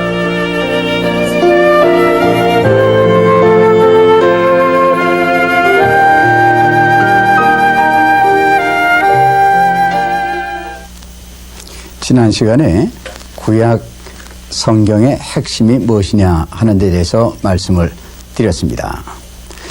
이스라엘은 하나님의 백성이요, 또 성민이요, 선민이기 때문에 곧 하나님의 백성다운 삶, 또 선민다운 삶, 성민다운 삶을 살아야 한다. 즉 하나님의 백성이라는 것과 하나님의 백성답게 산다는 것이 둘이 아니요 하나다 하는 것이 구약신앙의 가장 중요한 핵심이다 하는 말씀을 드렸습니다. 그럼 어떻게 사는 것이 하나님의 백성답게 사는 것이냐? 하나님께서 그 삶의 길을 가르쳐 주셨다. 하나님께서 이스라엘이 하나님 백성답게 사는 길을 가르쳐 주신 것을 토라라고 말씀을 드렸습니다. 토라는 원래 뜻은 가르침이란 뜻이죠. 우리가 쉽게 이해하시면은 이스라엘 백성에게 주신 하나님의 말씀이다. 이렇게 이해하셔도 되겠습니다. 자, 그러면 하나님의 백성답게 사는 그 길, 토라 말씀은 모두 613개의 계명의 형태로 되어 있다고 말씀드렸죠. 자, 그럼 613개 계명의 내용이 무엇인가? 어떠한 내용으로 되어 있는가? 오늘은 그 토라 말씀, 이스라엘에게 주신 삶의 규범이 되는 토라 말씀의 내용에 대해서 함께 공부를 하시겠습니다. 자, 이스라엘 사람들의 삶이라면은 크게 나눠서 볼 때 두 가지 차원으로 나눠볼 수 있겠습니다. 우선 첫째는 하나님과의 관계죠. 하나님과의 관계는 어떤 삶을 살아야 할 것이고, 그 다음에 이웃과의 관계, 즉 이스라엘 공동체는 어떠한 공동체가 되어야 할 것이냐. 이렇게 편의상 우리가 두 가지 차원으로 나누어서 613개의 계명을 한번 생각해 보시겠습니다. 자, 첫 번째, 하나님과의 관계에서는 어떤 삶을 살아야 하느냐. 중요한 것은 하나님의 말씀, 토라 말씀에 보면은 한 분 되신 하나님만을 섬기고 예배하고 그 말씀에 순종해야 한다 하는 것입니다. 그래서 우리가 이런 것을 한 분 하나님만을 섬기고 예배하고 그 말씀에 순종하는 것, 이것을 유일신 신앙이다. 그런데 이것은 절대적인 이스라엘 신앙의 철칙입니다. 그래서 그 앞에 아주 절대적인 유일신 신앙이다. 이렇게 말을 붙일 수 있겠습니다. 이 절대적 유일신 신앙을 잘 표현해 주신 말씀이 곧 십계명 말씀이 되겠습니다. 십계명의 첫 번째 말씀과 두 번째 말씀. 그 첫 번째 말씀 보시면은 다 아시는 말씀이지요. 너는 나 외에 다른 신들을 내게 있게 말지니라. 하나님 외에 다른 신들 내 앞에 두어서는 안 된다 하는 첫 번째 계명의 말씀이요. 두 번째 계명은 세상에 하늘 위에 있는 것이나 또는 땅에 있는 것이나 땅 아래에 있는 것이나 어떤 것이든지 우상을 만들어 섬기면 안 된다 하는 그 말씀입니다. 자, 그래서 우선 첫째 계명과 둘째 계명, 유일신 신앙의 철칙, 원칙을 우선 설명해 주고 있습니다. 그 다음에 중요한 것은 신명기 6장 4절에서 5절의 말씀입니다. 이 신명기 6장 4절에서 5절의 말씀은 이스라엘 사람들에게서는 구약의 말씀을 요약해 주신 말씀이다. 그렇게 이해를 하고 있습니다. 그래서 전통적으로 이스라엘 사람들은 사람이 두 발로 땅을 짚고 서 있지 않습니까? 그런데 한 발로 땅을 짚고 서 있을 때 한 발로는 오래 서 있을 수 없습니다. 그래서 한 발로 땅을 짚고 서 있을 때 구약의 말씀을 요약해라. 그런 다음에는 신명기 6장 4절에서 5절의 말씀을 이야기하면 됩니다. 그래서 이것은 구약의 가장 핵심되는 말씀으로 이스라엘 사람들은 이해하고 있습니다. 그런데 이 부분의 말씀을 제목을 붙여서 쉐마라고 부르고 있습니다. 왜냐 같으면은 이 말씀이 시작되는 첫 마디 말씀이 쉐마라는 히브리 말로서 시작되기 때문입니다. 자, 그럼 신명기 6장 4절부터 말씀을 보겠습니다. 이스라엘아 들으라. 자, 우리 말씀은 이스라엘아 들으라. 근데 원래 히브리 원문 성경에 보면은 들으라 이스라엘아 이렇게 순서가 반대로 되어 있습니다. 들어라 이스라엘아. 그런데 들으라 하는 말씀이 곧 쉐마입니다. 그래서 이 제목을 쉐마라고 그러죠. 그래서 쉐마 이스라엘, 들으라 이스라엘아, 이 말씀이 되겠죠. 자, 그 다음에 무슨 말씀입니까? 우리 하나님 여호와는 오직 하나인 여호와시니, 한 분이신 여호와시니 너는 마음을 다하고 성품을 다하고 힘을 다하여 내 하나님 여호와를 사랑하라 하는 유명한 말씀입니다. 이것이 구약의 가장 핵심적인 말씀이다. 이렇게 이스라엘 사람들은 전통적으로 가르쳐 오고 있습니다.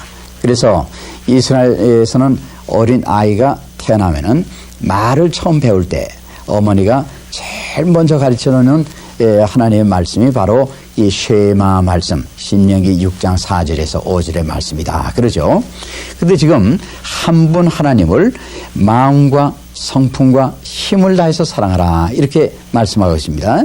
마음이란 것은 원래 히브리 말로 하면 레프라는 말인데, 그것은 하트, 심장이란 말이죠. 그래서 우리가 보통 그것을 마음이다 이렇게 하죠. 그다음에 성품을 다해서 사랑하라. 근데 이건 조금 설명이 필요합니다. 성품을 다해서 사랑하라. 어떻게 하는 것이 성품을 다하는 것이냐? 원래 구약 성경에 쓰여져 있는 히브리 말씀으로 보면은 그것은 네페시라는 말입니다. 네페시. 그런데 이 네페시라는 말은 참 재미있는 말이에요. 원래는 네페시라는 말이 무슨 말이에요? 목이라는 얘기입니다. 사람의 목.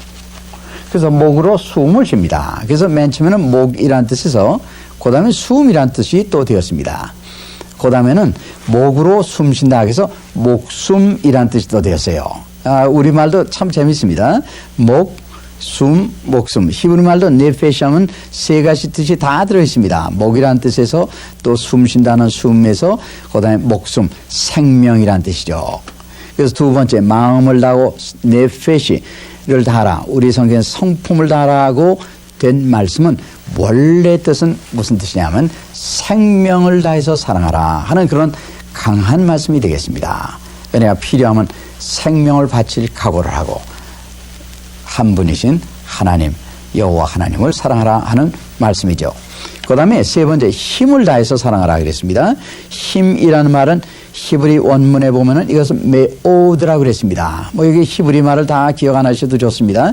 그러나 이 힘이라고 번역된 말은 원래 뜻은 뭐냐 할 것 같으면은 한 사람이 낼 수 있는 최선의 힘입니다. 최대한의 힘. 사람마다 힘이 다 다릅니다. 아주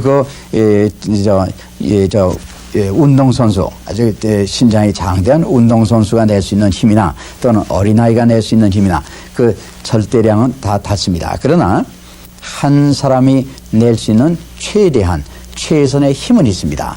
그 최대한 최선의 힘을 바로 여기서 얘기하는 메오드가 되고 그것이 여기에 번역된 힘이라고 번역된 것입니다.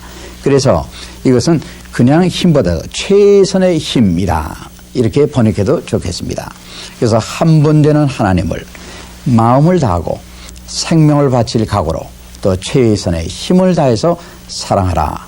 자, 이것이 바로 쉐마의 말씀이요, 구약의 가장 중요한 말씀 중에 하나다. 즉, 한 분 하나님을 그렇게 사랑해야 된다 하는 그런 말씀이 되겠습니다. 자, 그 다음에 두 번째로 하나님과의 관계에 있어서 토라 말씀은 강조하고 있는 것이 뭐냐면 신앙의 순수성을 강조하는 것입니다. 한 분 하나님만을 사랑하라는 그 말씀에서 곧 이 순수성 강조하는 말씀이 이어집니다. 그래서 우상 숭배, 바알 신이나 무슨 다른 신을 절대로 섬겨서는 안 된다 하는 우상 숭배의 철저한 배격입니다. 그래서 구약의 말씀을 볼 것 같으면은 특별히 구약 시대 때는 바알 신이 있었습니다. 그래서 바알 종교가 있었죠. 이스라엘 사람들이 많이 유혹을 받았습니다. 그래서 우상의 철저한 파괴, 그래서 우상은 다 파괴하라는 말씀, 그 다음 우상 숭배자도 또 처벌하라는 말씀, 또 우상 숭배하는 도시가 있으면 모두 불로서 징벌하라 하는 그런 말씀, 그 다음에 천체 숭배, 구약시대에는 해나 달이나 별들, 이런 천체를 숭배하는 것이 있었습니다. 그것은 해나 달이나 별들은 하나님께서 창조하신 피조물에 불과하기 때문에 절대로 그러한 천체를 숭배하는 것, 다른 백성들이 하는 대로 천체 숭배 같은 것은 절대로 하면 안 된다 하는 천체 숭배의 금지입니다. 그 다음에 또 하나 중요한 것은 구약시대에 많은 복술, 점술, 주술 이런 것들이 있었습니다. 하나님의 백성은 한 분 하나님을 믿고 순종하는 하나님의 백성은 절대로 그러한 복술이나 주술을 해서는 안 된다 하는 그런 말씀입니다. 그래서 하나님과의 관계에서 중요한 것은 한 분 하나님을 사랑하는 것, 그 다음에 신앙의 순성을 지키라 하는 것이 핵심이 되겠습니다. 자, 그런데 구약 이 613개의 계명을 보면은 하나님의 관계와 못지않게 중요한 것이 또 하나 있습니다. 그것은 우리가 발을 땅에 대고 사는 이 삶을 어떻게 살아야 하느냐, 이 사회에서 이웃과 어떤 관계에서 살아야 하느냐 하는 문제입니다. 즉 이것은 이스라엘 공동체에 관한 말씀이 되겠습니다. 그래서 이스라엘 공동체는 하나님의 백성들이 모여서 사는 이스라엘 공동체는 어떠한 공동체가 되어야 할 것이냐, 여기에 대한 말씀도 그 613개의 계명에 보면 상당히 자세하게 또 많은 부분을 차지하고 있습니다. 결론적으로 말씀드린다면은 이웃과의 관계, 즉 이스라엘의 공동체는 하나님의 백성들이 모여 사는 이스라엘 공동체는 모든 사람들이 함께 더불어 사는 사랑과 공의로운 공동체가 되어야 한다 하는 말씀입니다. 그래서 함께 나 혼자 독식하고 독점하는 것이 아니라 함께 나누면서 사랑과 공의의 공동체가 되어야 한다 하는 것이 이스라엘 공동체의 중요한 원칙이 되겠습니다.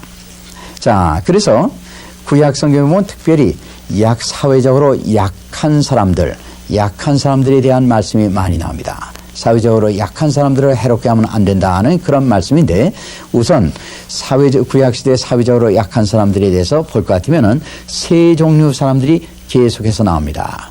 그것은 고아가 있고, 고아에 대해서는 특별히 더 설명드릴 필요가 없겠습니다. 그 다음에 과부가 있습니다.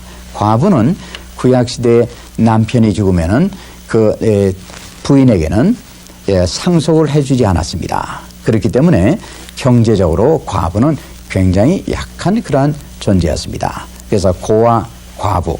그 다음에 세 번째는 나그네입니다. 나그네는 또 다른 말로 객이라고도 불렀습니다. 객이다.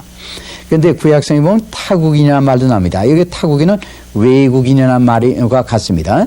타국인과 나그네, 객과는 조금 다릅니다. 여기서 얘기하는 것은 나그네, 객이 되겠습니다. 그래서 고아, 과부, 나그네 또는 객, 이 세 종류 사람이 구약 성경에 나오는 사회적인 약자가 됩니다. 그래서 성경 말씀에 보면 이 사회적인 약자를 절대로 해롭게 하면 안 된다 하는 그런 말씀이죠. 자, 그러면은 이스라엘 공동체에 하나님의 백성들이 모여 사는 이스라엘 공동체의 중요한 원칙이 두 가지가 있습니다. 첫 번째 원칙은 신명기 10장 17절에서 18절까지의 말씀입니다. 특별히 신명기 10장 18절의 말씀을 보면은 하나님은 어떠한 하나님이시냐 하는 것을 말씀해 주고 있습니다. 하나님은 제가 한번 보겠습니다. 신명기 10장 18절의 말씀 한번 보겠습니다. 자, 하나님은 어떠한 하나님이냐? 고아와 과부를 위하여 신원하시고 나그네를 사랑하시는 하나님이다. 이렇게 말씀되어 있습니다. 여기 고아와 과부를 위해 신원하신다 하는 말씀은, 신원이라는 것은 억울함을 푼다 하는 말씀이죠. 뜻이죠.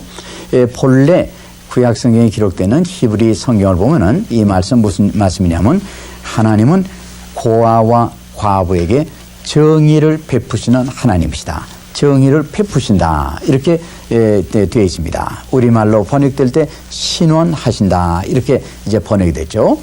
그래서 하나님은 먼저 고아와 과부에게 정의를 베푸시고, 그 다음에 세 번째는 나그네를 사랑하시는 하나님. 즉, 구약 시대에 나오는 사회적으로 약한 사람들, 고아와 과부와 나그네, 이 세 종류 사람이 나옵니다. 근데 하나님은 이 사람들에게 정의를 베푸시고 사랑해 주신다 하는 것입니다. 그렇기 때문에 이스라엘 공동체의 중요한 원칙은, 첫 번째는 하나님께서 사랑하시고 또 정의를 베푸시는 그 대상, 즉 고아, 과부, 나그네, 즉 사회적인 약한 사람들이죠. 이 사람들을 하나님께서 사랑하시고 정의를 베푸시기 때문에 하나님의 백성들도 이 사람들을 사랑하고 정의를 베풀어야 된다 하는 것이 첫 번째 원칙이 됩니다. 자, 그래서 예를 들면 출애굽기 22장 22절 23절에 보면은 그 바로 여기에 대한 구체적인 말씀이 나옵니다. 제가 출애굽기 22장의 말씀을 빨리 한번 보겠습니다. 자, 출애굽기 22장 22절의 말씀입니다. 너는 과부나 고아를 해롭게 하지 말라. 자, 그 다음에 21절의 말씀은 이방 나그네를 압제하지 말라. 이방 나그네를 압제하지 말고 고아와 과부에게 해롭게 해서는 안 된다 하는 그런 말씀이 있습니다. 또 잠언 14장 3절의 말씀 보면은 사회적으로 약한 사람들을 학대하는 것은 곧 무엇이냐면 그를 지으신 하나님을 멸시하는 일이다 하는 그런 말씀도 있습니다. 자, 그래서 우선 신명기 10장에 나오는 중요한 원칙은 하나님께서 사랑하시고 정의를 베푸시는 대상을 이스라엘 사람들도 사랑해 줘야 되고 정의를 베풀어야 된다 하는 그런 원칙입니다. 그 다음에 두 번째 원칙은 신명기 15장에 나오는 말씀입니다. 15장 10절에 나오는 말씀, 이것이 또 중요한 원칙이 되겠습니다. 제가 빨리 한번 보겠습니다. 신명기 15장 11절의 말씀입니다. 땅에는 언제든지 가난한 자가 그치지 아니하겠으므로 내가 네게 명하여 이르노니 너는 반드시 내 경내 네 형제 곤난한 자와 궁핍한 자에게 네 손을 펼지어다. 아주 여기에 현실적인 말씀이 있습니다. 경제적인 평등 문제, 이것은 우리 인간이 해결할 수 없는 어려운 문제입니다.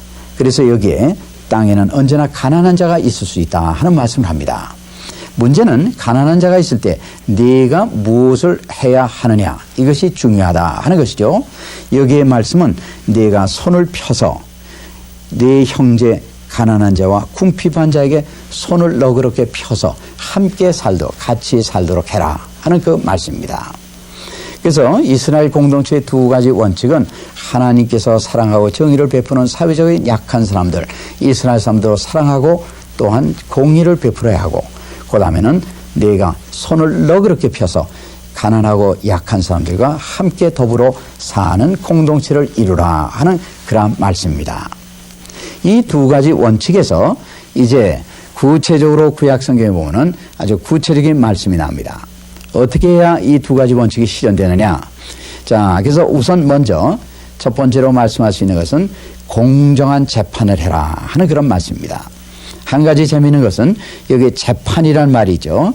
이 히브리 말로 미슈파트란 말입니다. 미슈파트. 근데 이 미슈파트라는 말은 재판이란 말인데 또 하나 무슨 뜻이 있는가 하면 정의라는 뜻입니다. 두 마디, 재판과 정의가 똑같은 말입니다. 여기에 함축된 뜻은 무엇이겠습니까? 재판은 그 정의를 실현하는 것이다 하는 얘기입니다. 사회적으로 약하다고 그래서 억울한 재판을 해서는 절대로 안 된다 하는 그런 말씀이 되는 것이죠. 그 다음에 두 번째로 함께 사는, 더불어 사는 사랑과 공의에 넘치는 공동체를 이루라 하는 토라 말씀에 이제 두 번째로 볼 것 같으면 추수법이 나옵니다. 추수할 때 어떻게 추수하느냐? 한마디로 이 추수할 때 이 구약에 나오는 이 추수법을 볼 것 같으면은 대강 추수해라 하는 말씀입니다. 너무 깡그리 추수하지 말고 대강 추수하고 나머지는 사회적으로 약한 사람들이 함께 나눠서 먹어라 하는 그런 말씀입니다. 그래서 예를 하나만 들어보겠습니다. 신명기 24장 19절에서 22절의 말씀 제가 한번 보겠습니다. 신명기 24장 19절부터의 말씀입니다. 내가 밭에서 곡식을 뺄 때 그 한 묶음을, 한 뭇을 밭에 잊어버렸거든. 곡식 뺄 때 한 묶음 잊어버렸습니다. 그러면 다시 가서 취하지 말고 그것은 객과 고아와 과부를 위하여 버려두라. 그렇게 말씀했습니다. 그 다음에 20절의 말씀입니다. 네가 내 감람나무를 떤 후에 그 가지를 다시 살피지 말고 남은 것은 객과 고아와 과부를 위해서 버려두라. 그래서 감람나무도 깡그리 따지 말고 적당히 따서 남은 것은 사회적으로 그 약한 사람들이 함께 나눠 먹도록 해라 하는 그런 말씀입니다. 그 다음에 세 번째입니다. 21절. 내가 내 포도원의 포도를 딴 후에 그 남은 것을 다시 따지 말고 객과 고아와 과부를 위하여 버려두라. 그래서 추수할 때 대강 추수하고 나머지는 이렇게 객과 고아와 과부와 함께 나누어 먹으면서 살아라 하는 그런 그 토라 말씀입니다. 자, 그 다음에 세 번째를 한번 보겠습니다. 신명기 23장 24절부터 나오는 말씀입니다. 여기에 있는 23장 24절 25절의 말씀이에요. 자, 재미있는 말씀이 나옵니다. 내 이웃의 포도원에 들어갈 때 마음대로 그 포도를 배불리 먹어도 가니라. 남의 포도원에 들어가서 그 포도를 배불리 따먹어도 좋다 하는 그런 말씀입니다. 그러나 그릇에 담지는 말 것이라. 그릇에 욕심을 내서 그릇에 자루에 담아가지고 나오면 안 된다 하는 말씀이죠. 그 다음에 25절의 말씀입니다. 내 이웃의 곡식밭에 들어갈 때 내가 손으로 그 이삭을 따도 가니라. 손으로는 이삭을 따먹어도 좋다는 말씀이죠. 그러나 내 이웃의 곡식밭에 낫을 대지 말지니라. 자, 이 말씀의 의도와 목적은 무엇이겠습니까? 그래도 포도원이 있고 밭이 있는 사람은 자기 먹을 거는 있는 사람입니다. 배고픈 형제가 다른 사람의 포도원에 들어가서 포도를 먹고 또 이삭을 손으로 따서 먹는 것은 허락해 주어라. 즉 배고픔이 없는 사람, 없는 사회, 모든 사람들이 함께 나누어 먹는 배고픈 사람이 없는 사회를 이루라 하는 하나님의 말씀입니다. 그 다음에 이제 보면은 구제를 위한 11조가 있습니다. 그래서 구약시대 11조 보면은 성전에 바치는 11조가 있고 또 하나는 구제를 위한 11조가 있습니다. 이 구제를 위한 11조는 사회적으로 약한 사람들을 위해서 바치는 그 11조입니다. 그런데 한 가지 중요한 것은 성전에 바치는 것이나 성전에 바치는 것을 성물, 거룩한 것이다. 그래서 성물이라고 불렀습니다. 그런데 신명기 26장에 볼 것 같으면은 구제를 위한 11조도 뭐라고 불러냐면 똑같이 성물, 거룩한 물건이다. 그래서 성물이라고 부르고 있습니다. 그래서 구약에 볼 것 같으면 구제를 위한 11조도 강조되어 있습니다. 그 다음에 예를 들 것 같으면 품삯 주는 법도 또 기록되어 있습니다. 상당히 구약에는 이 사랑과 공의에 넘칠 사회를 이루라 하는 토라 말씀에 아주 자세한 말씀들이 많아요. 그래서 품삯 주는 이야기도 있습니다. 그래서 품삯을 줄 때는 해 지기 전에 그러니까 당일의 품삯은 당일에 주어라 하는 말씀까지 있습니다. 왜냐하면 품삯을 받아서 또 음식을 사서 이제 먹기 때문에 품삯을 받지 못하면 굶을 수밖에 없습니다. 그래서 이런 말씀도 있습니다. 그 다음에 이제 가난한 형제에게 구워주는 법. 가난한 형제에게 돈이나 물건이나 식량을 구워주었을 때는 가난한 형제에게 구워줬을 때는 이자를 받아서는 안 된다 하는 그런 말씀도 있습니다. 그 다음에 무엇을 구워줬을 때는 담보물을 받을 수 있습니다. 그러나 절대로 담보물로 받아서는 안 되는 것이 있습니다. 그것이 뭐냐면은 맷돌이요. 맷돌은 밀가루로 이제 갈아서 음식을 만들어 먹는 것이기 때문에 맷돌은 담보물로 받아서는 안 되고, 그 다음에는 가난한 과부의 옷. 구약시대는 옷이 많지 않았습니다. 그래서 가난한 과부의 옷은 절대로 담보물로 받아서는 안 된다 하는 그런 말씀도 있습니다. 그 다음에 이제 구약시대에 볼 것 같으면 종교적인 절기가 있습니다. 6월절도 있고, 그 다음에 77절도 있고, 그 다음에 초막절도 있습니다. 이러한 종교적인 절기 때는 성전에 모여서 잔치하고 아주 즐겁게 이러한 종교적인 절기를 지켰습니다. 그러나 여기에 토라 말씀에 보면 이러한 종교적인 절기를 지킬 때는 가진 사람들만이 즐기는 절기가 아니라 모든 형제들, 남종, 여종, 모든 사람들이 종들까지도 가난한 형제까지 다 함께 하나님 앞에서 기뻐하고 잔치를 베풀고 즐기라 하는 그런 말씀입니다. 그 다음에 성전에 바치는 제물이 있습니다. 제물을 보면은 가난한 사람이 바치는 제물은 차등이 있었습니다. 그래서 여유 있는 사람과 가난한 사람이 바치는 물질에 차등을 두기도 했습니다.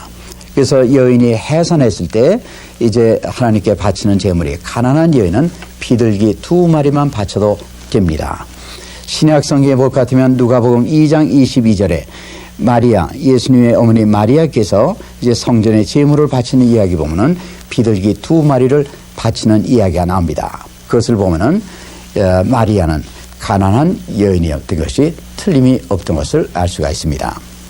그 다음에 또 중요한 것은 안식일 제도입니다.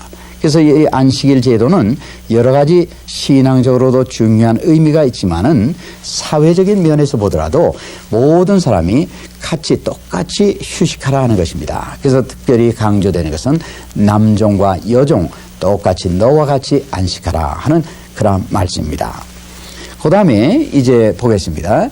구약성경의 중요한 것 가운데는 면제년 제도가 있습니다. 7년마다 한 번씩 돌아오는 면제년이 될 것 같으면은 채무, 모든 빚을 탕감해 줍니다.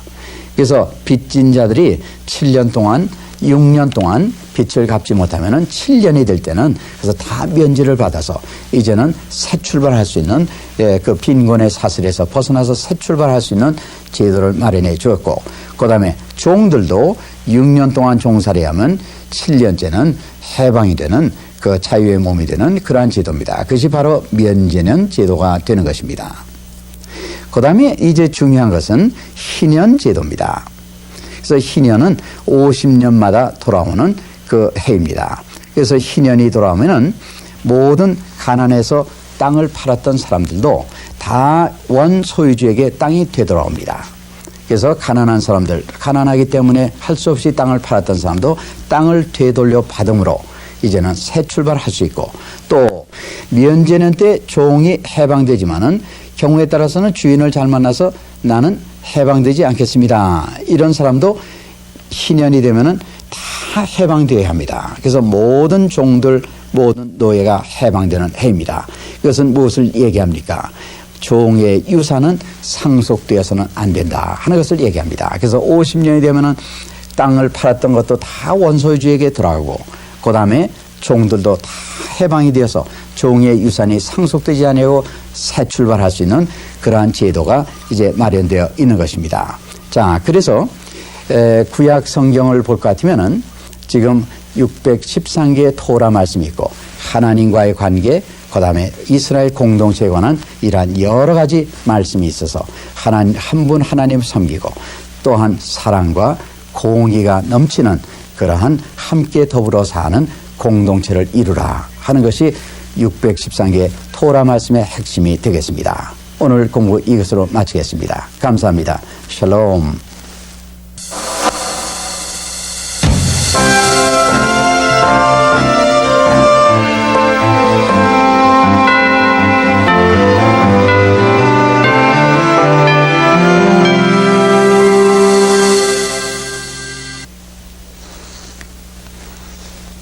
여러분 안녕하십니까? 성경에 나오는 인사말로서 인사드리겠습니다. 샬롬. 저는 연세대학교 구약학 교수 박준서입니다. 성경 기록의 대부분은 역사입니다. 역사는 역사가 일어난 현장이 있습니다. 성경 역사의 현장은 곧 이스라엘 땅이 되겠습니다.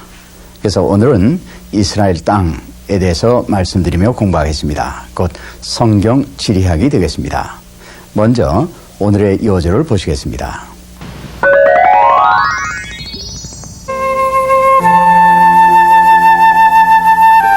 그러므로 너희는 내가 오늘날 너희에게 명하는 모든 명령을 지키라. 그리하면 너희가 강성할 것이요 너희가 건너가서 얻을 땅에 들어가서 그것을 얻을 것이며, 또 여호와께서 너희의 열조에게 맹세하사 그와 그 후손에게 주리라고 하신 땅, 곧 젖과 꿀이 흐르는 땅에서 너희의 날이 장구하리라.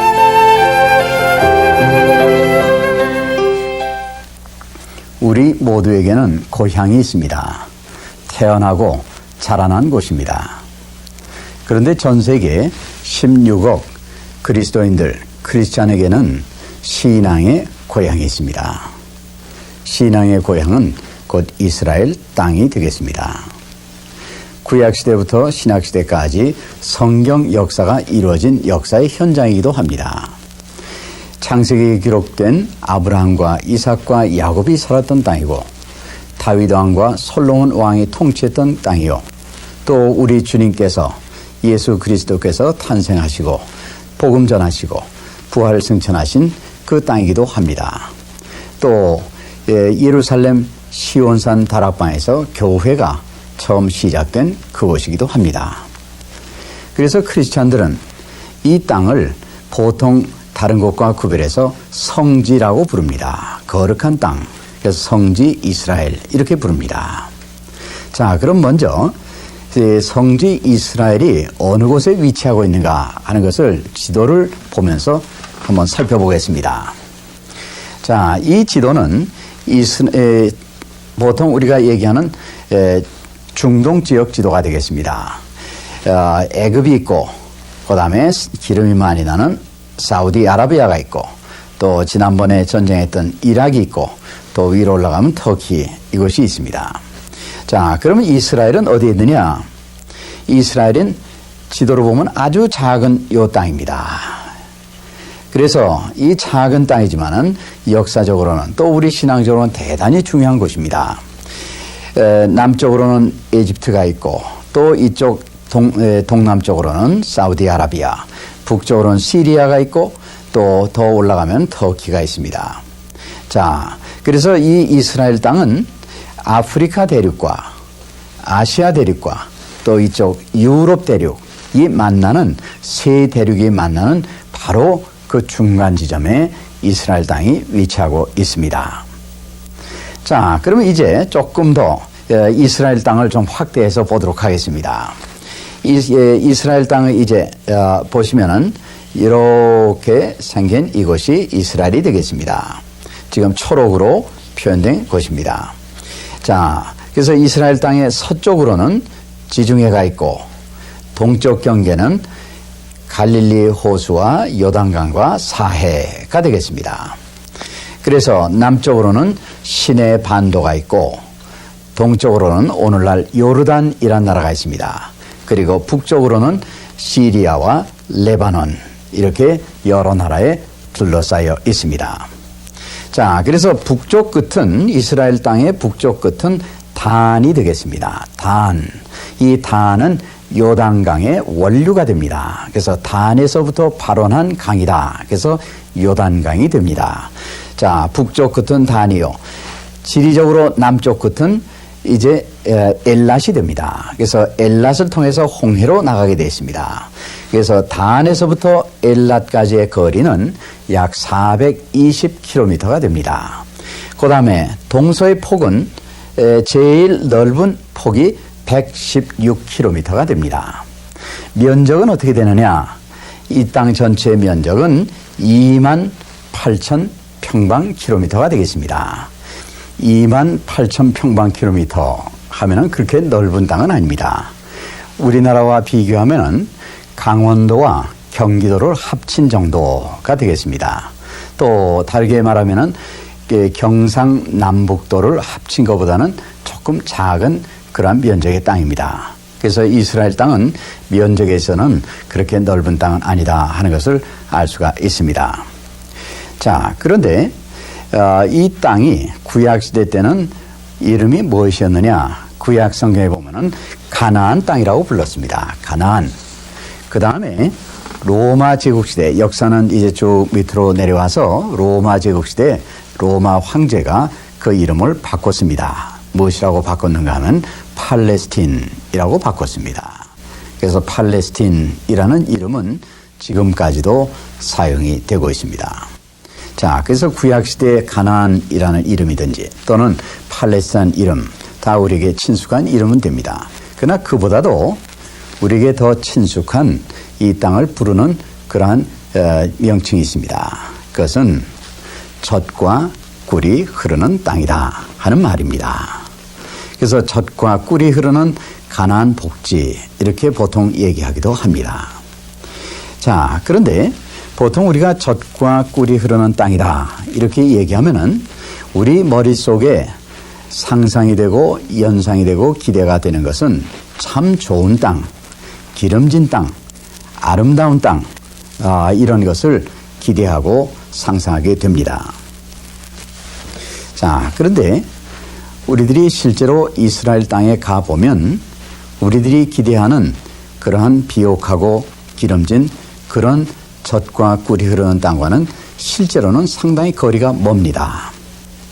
비행기에서 내려서 보는 그 땅은 대부분은 무엇으로 되어 있는 땅이냐 하면 황무지, 그렇지 않은 광야, 또 돌산들, 그런데 나무가 없습니다. 나무가 없는 산들 또는 심지어 사막지대, 이런 땅들로 대부분 되어 있습니다. 그래서 이스라엘 땅의 약 95%의 땅은, 면적의 95%는 지금 말씀드린 대로 누런 황토 색깔의 황무지, 그렇지 않으면은 광야 또는 사막, 또 나무가 자라지 않는 산악지대, 이런 것으로 주로 되어 있습니다.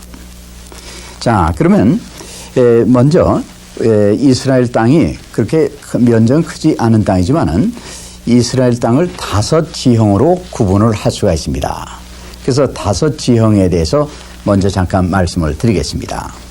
먼저 이스라엘 5지형의 제일 먼저는 지중해 해안 지역을 말씀드릴 수 있습니다. 이 지중해 해안 지역은 글자 그대로 지중해에 인접되어 있는 그러한 곳입니다. 자, 근데 이 지중해 해안 지역은 그 토양이 대부분 무슨 토양으로 되어 있냐 하면 모래 땅으로 되어 있습니다. 그리고 습지가 많습니다. 모래 땅으로 되어 있는데 습지가 되어 있기 때문에 천연적인 그러한 환경으로서는 농사짓기에 적합한 땅이 아닙니다. 자, 그 다음에 두 번째 지형은, 이스라엘 땅의 두 번째 지형은 중앙 산악지대가 되겠습니다. 그래서 지중해에서 조금 내륙으로 들어오면은 이제 중앙 지역이죠. 근데 이스라엘 땅의 가운데 지역은, 중앙 지역은 산악지대입니다. 그래서 중앙 산악지대 이렇게 부릅니다. 글자 그대로 산악지대입니다. 그래서 산들로 되어 있는 땅이기 때문에 농사짓기엔 이것도 적합지를 않습니다. 자, 그 다음에 세 번째는 조금 더 이제 지중해 해안 쪽에서 안으로 들어와서 중앙산악지대를 거쳐서 더 동쪽으로 오면은 요단강 계곡지대가 됩니다. 그래서 요단강이 흐르는 그 계곡지대입니다. 그래서 이 요단강 계곡지대는 전 세계적으로 상당히 특이한 지형입니다. 오래전에 몇백만 년 전에 이곳에 지각 활동이 있었습니다. 그래서 이 요단강 계곡 지역은 땅이 푹 꺼져 내려갔습니다. 땅이 푹 꺼져 내려가서 지중해 바다면보다도 더 낮은 곳을 흐르는 강이 바로 요단강이 됩니다. 그래서 요단강 계곡지대는 위로 올라가면은 갈릴리 호수, 이스라엘에서 제일 중요한 수원, 물의 공급원이 되는 갈릴리 호수, 아주 아름다운 갈릴리 호수가 있고, 그 갈릴리 호수 물이 요단강 계곡지대, 요단강을 거쳐서 이제 어디로 흘러들어가느냐 하면 사해로 흘러들어가게 그렇게 되어 있습니다.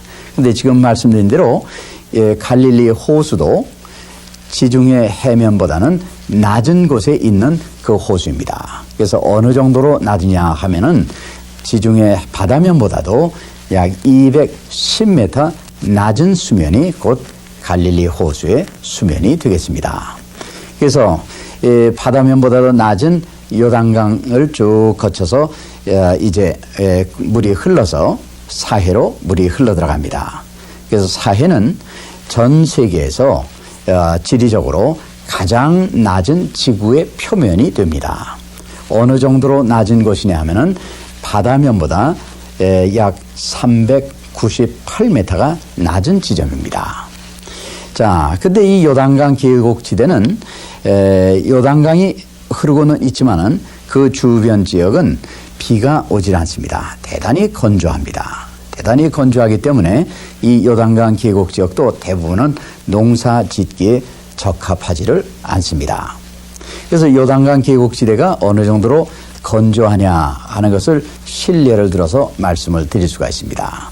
요단강이 쭉 흘러서 사해로 이제 흘러 들어갑니다. 그런데 사해 주변에 바로 쿰란이란 곳이 있습니다.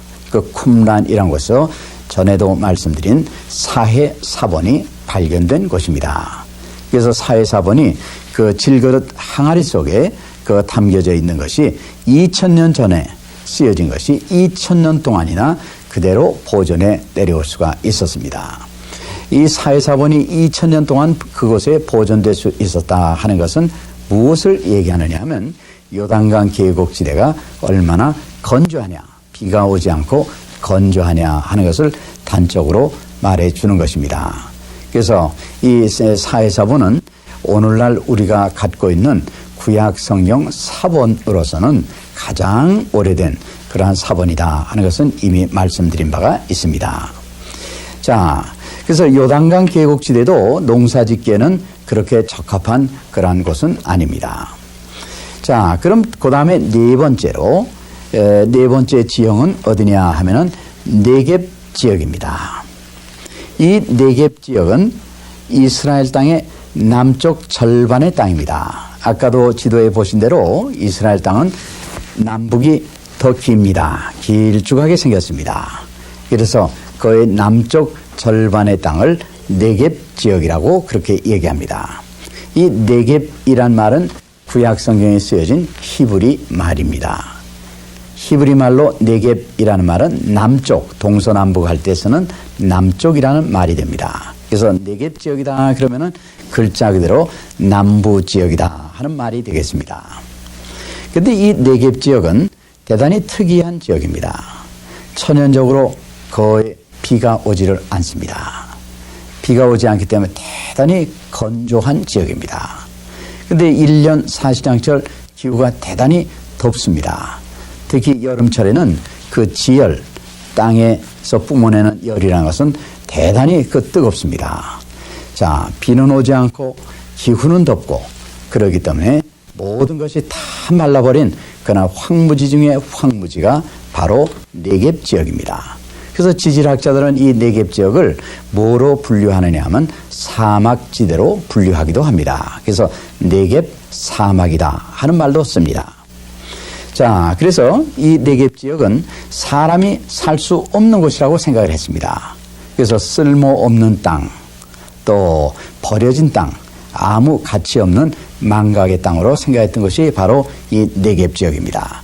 그런데 바로 이 네겝이란 말이 지금 말씀드린 대로 이렇게 황무지, 사막이기 때문에 히브리 말로 네겝이라는 말은 남쪽이란 뜻인데 이 말이 곧 또 무슨 뜻이 되었느냐 하면 황무지란 뜻도 되었습니다. 그래서 네겝 하면은 남부지역, 곧 황무지다 하는 그런 말이 된 것입니다. 자, 그럼 지금 네 지역에 대해서 말씀드렸습니다. 지중해 해안지역, 중앙 산악지대, 그 다음에 요단강 계곡지대, 그 다음에 네겝 지역, 이 네 곳이 다 어느 곳이나 농사짓기에 좋지 않은 그러한 땅들입니다. 자, 그러면 어디가 이스라엘은 정말 젖과 꿀이 흐르는 땅이 되겠느냐? 마지막 남은 한 곳의 지역이 있습니다. 그것이 어디냐 하면은 이스르엘 평원입니다. 이스르엘 평원. 면적으로 보면은 이스라엘 땅 전체의 한 5%밖에는 되지 않는 그러한 곳입니다. 그러나 이스르엘 평원은 이스라엘의 유일한 곡창 지대가 되겠습니다. 자, 그래서 전체적으로 볼 때 이스라엘 평원을 제외하고서는 이스라엘 땅의 대부분은 농사짓기에 적합하지 않은 우리가 상상하고 기대하는 젖과 꿀이 흐르는 땅과는 대단히 거리가 먼 그러한 땅으로 되어 있습니다.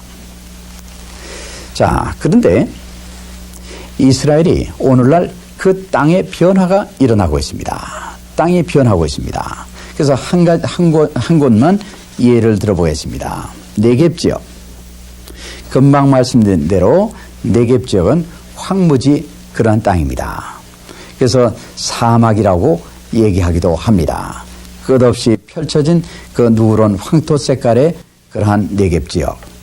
덥고 물은 없고 이 네겝 지역도 오늘날 큰 변화가 일어나고 있습니다. 오늘날 이 네겝 지역을 다녀보면은 곳곳에 푸른 녹지대들이 자꾸 많이 생겨나고 있습니다. 그것이 뭐냐 하면은 이스라엘 사람들이 네겝 황무지를 젖과 꿀이 흐르는 땅으로 변화시키고 있는 것입니다. 자, 우선 네겝 지역을 개간하는 데서 제일 중요한 문제는 물이 없는 것입니다. 물이 없기 때문에 이것이 다 말라버린 황무지입니다.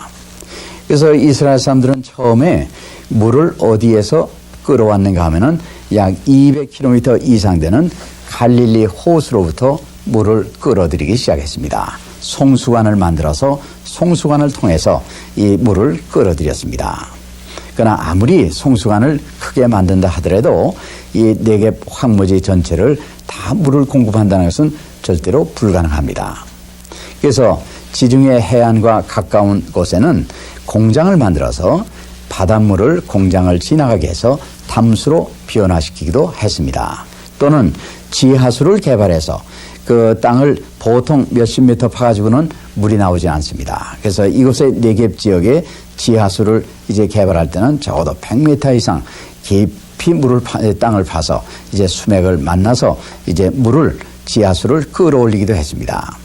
하여간 이렇게 어렵게 물이 공급된 네겝 지역에, 네겝 황무지에 농사를 지었습니다.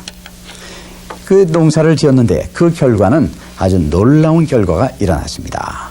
농사가 엄청나게 잘 되는 것이었습니다.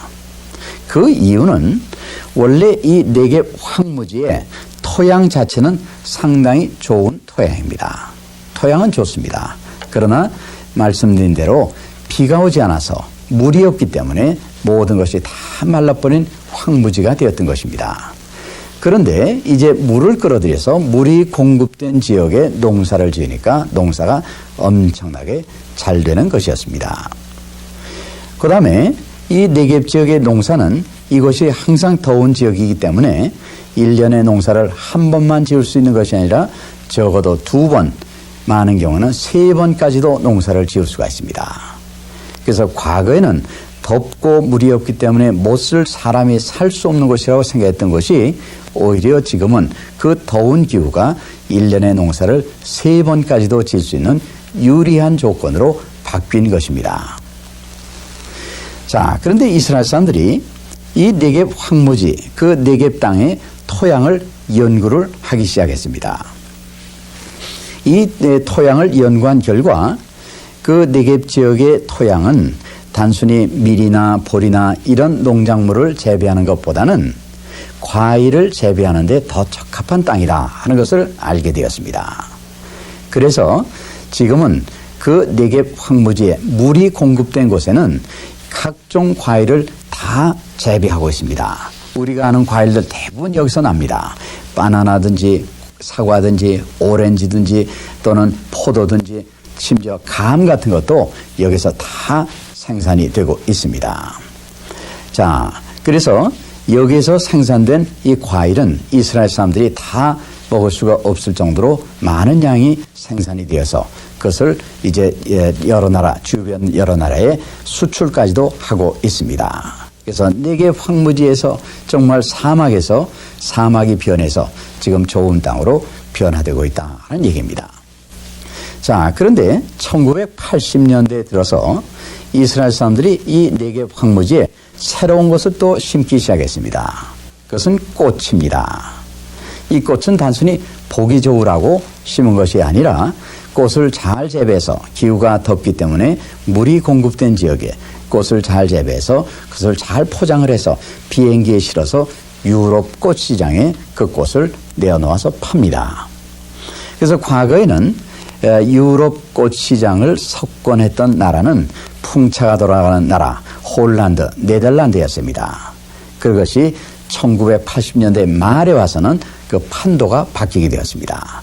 그래서 지금 현재 오늘날에 와서는 유럽 꽃 시장을 석권하고 있는 나라는 바로 이스라엘이요. 어디서 생산된 꽃이냐 하면은 바로 네겝 황무지를 변화시켜서 거기서 재배된 꽃이 유럽 꽃 시장을 이제 석권하고 있습니다. 그래서 일찍이 선지자 이사야가 말씀하신 대로 사막이 백합화처럼 피어난다 하는 그 말씀이 오늘날 현실적으로 일어나고 있는 것입니다. 자, 그래서 오늘날 이스라엘 사람들은 이 네겝 황무지 하나만 하더라도 어느 정도로 많은 땅을 개간했느냐 할 것 같으면 무려 1억 8천만 평에 이르는 그러한 땅을 오늘날 좋은 땅으로 변화를 시켰습니다. 자, 그래서 오늘날 이스라엘은 지도가 변하는 땅이라는 말을 하기도 합니다. 실제로 가장 쓸모없고 가장 나쁜 조건의 땅이라고 생각했던 네겝 지역까지도, 네겝 황무지까지도 젖과 꿀이 흐르는 땅으로 변화되는 그러한 놀라운 일이 현재 이스라엘에서 일어나고 있는 것입니다. 자, 그런데 과거에는 이스라엘에 정말 쓸모없는 곳으로 생각했던 또 하나의 곳이 오늘날 귀중한 곳으로 변하는 곳이 또 하나 있습니다. 그것이 어디냐 하면 사해입니다. 사해는 지도를 놓고 보시면 아주 참 적은 그러한 호수로 되어 있습니다. 그러나 실제로는 사해 한 바퀴를 빙 돌려면은 200km가 됩니다. 면적으로 한다면 950평방킬로미터가 되는 결코 작지 않은 그런 곳입니다. 자, 그런데 이 사해는 보통 바닷물이 짠 거, 염도보다도 보통 7배에서 한 10배까지 그렇게 짭니다. 그래서 그것에는 우리가 아는 그 물고기가 자라지를 못합니다. 그래서 이제 사해라는 그 이름을 붙이기도 했습니다. 또 사해에 들어가서 수영을 하면은 그것이 그 염도 때문에 몸이 부력이 생겨서 몸이 둥둥 뜨게 되어 있습니다. 그래서 성지 순례를 가신 분들이 한번 흥미거리로 그것에 몸을 담궈보지만은 그것은 쓸모없는 것으로 소금밖에는 없는 것으로 그렇게 과거에는 생각을 했었습니다. 자, 그런데 오늘날 이 사해가 대단히 귀중한 곳으로 변화되고 있습니다. 우선 사해 물 가운데는 소금만 많이 들어있는 것이 아닙니다. 사해 물을 가서 만져보면은 마치 비눗물처럼 미끈미끈합니다. 그거 굉장히 뿌옇습니다. 그것은 사해 물 가운데는 각종 귀한 광물 자원이 녹아있기 때문입니다. 이스라엘 사람들은 사해 근처에 공장을 세웠습니다. 그 공장은 사해 물속에 녹아있는 무궁무진한 광물 자원을 추출하는 공장입니다. 그래서 그 공장을 통해서 사해물이 지나가게 해서 그 사해물 속에 녹아있는 여러 가지 귀한 자원들을 해내고 있습니다. 한 가지 예를 들겠습니다.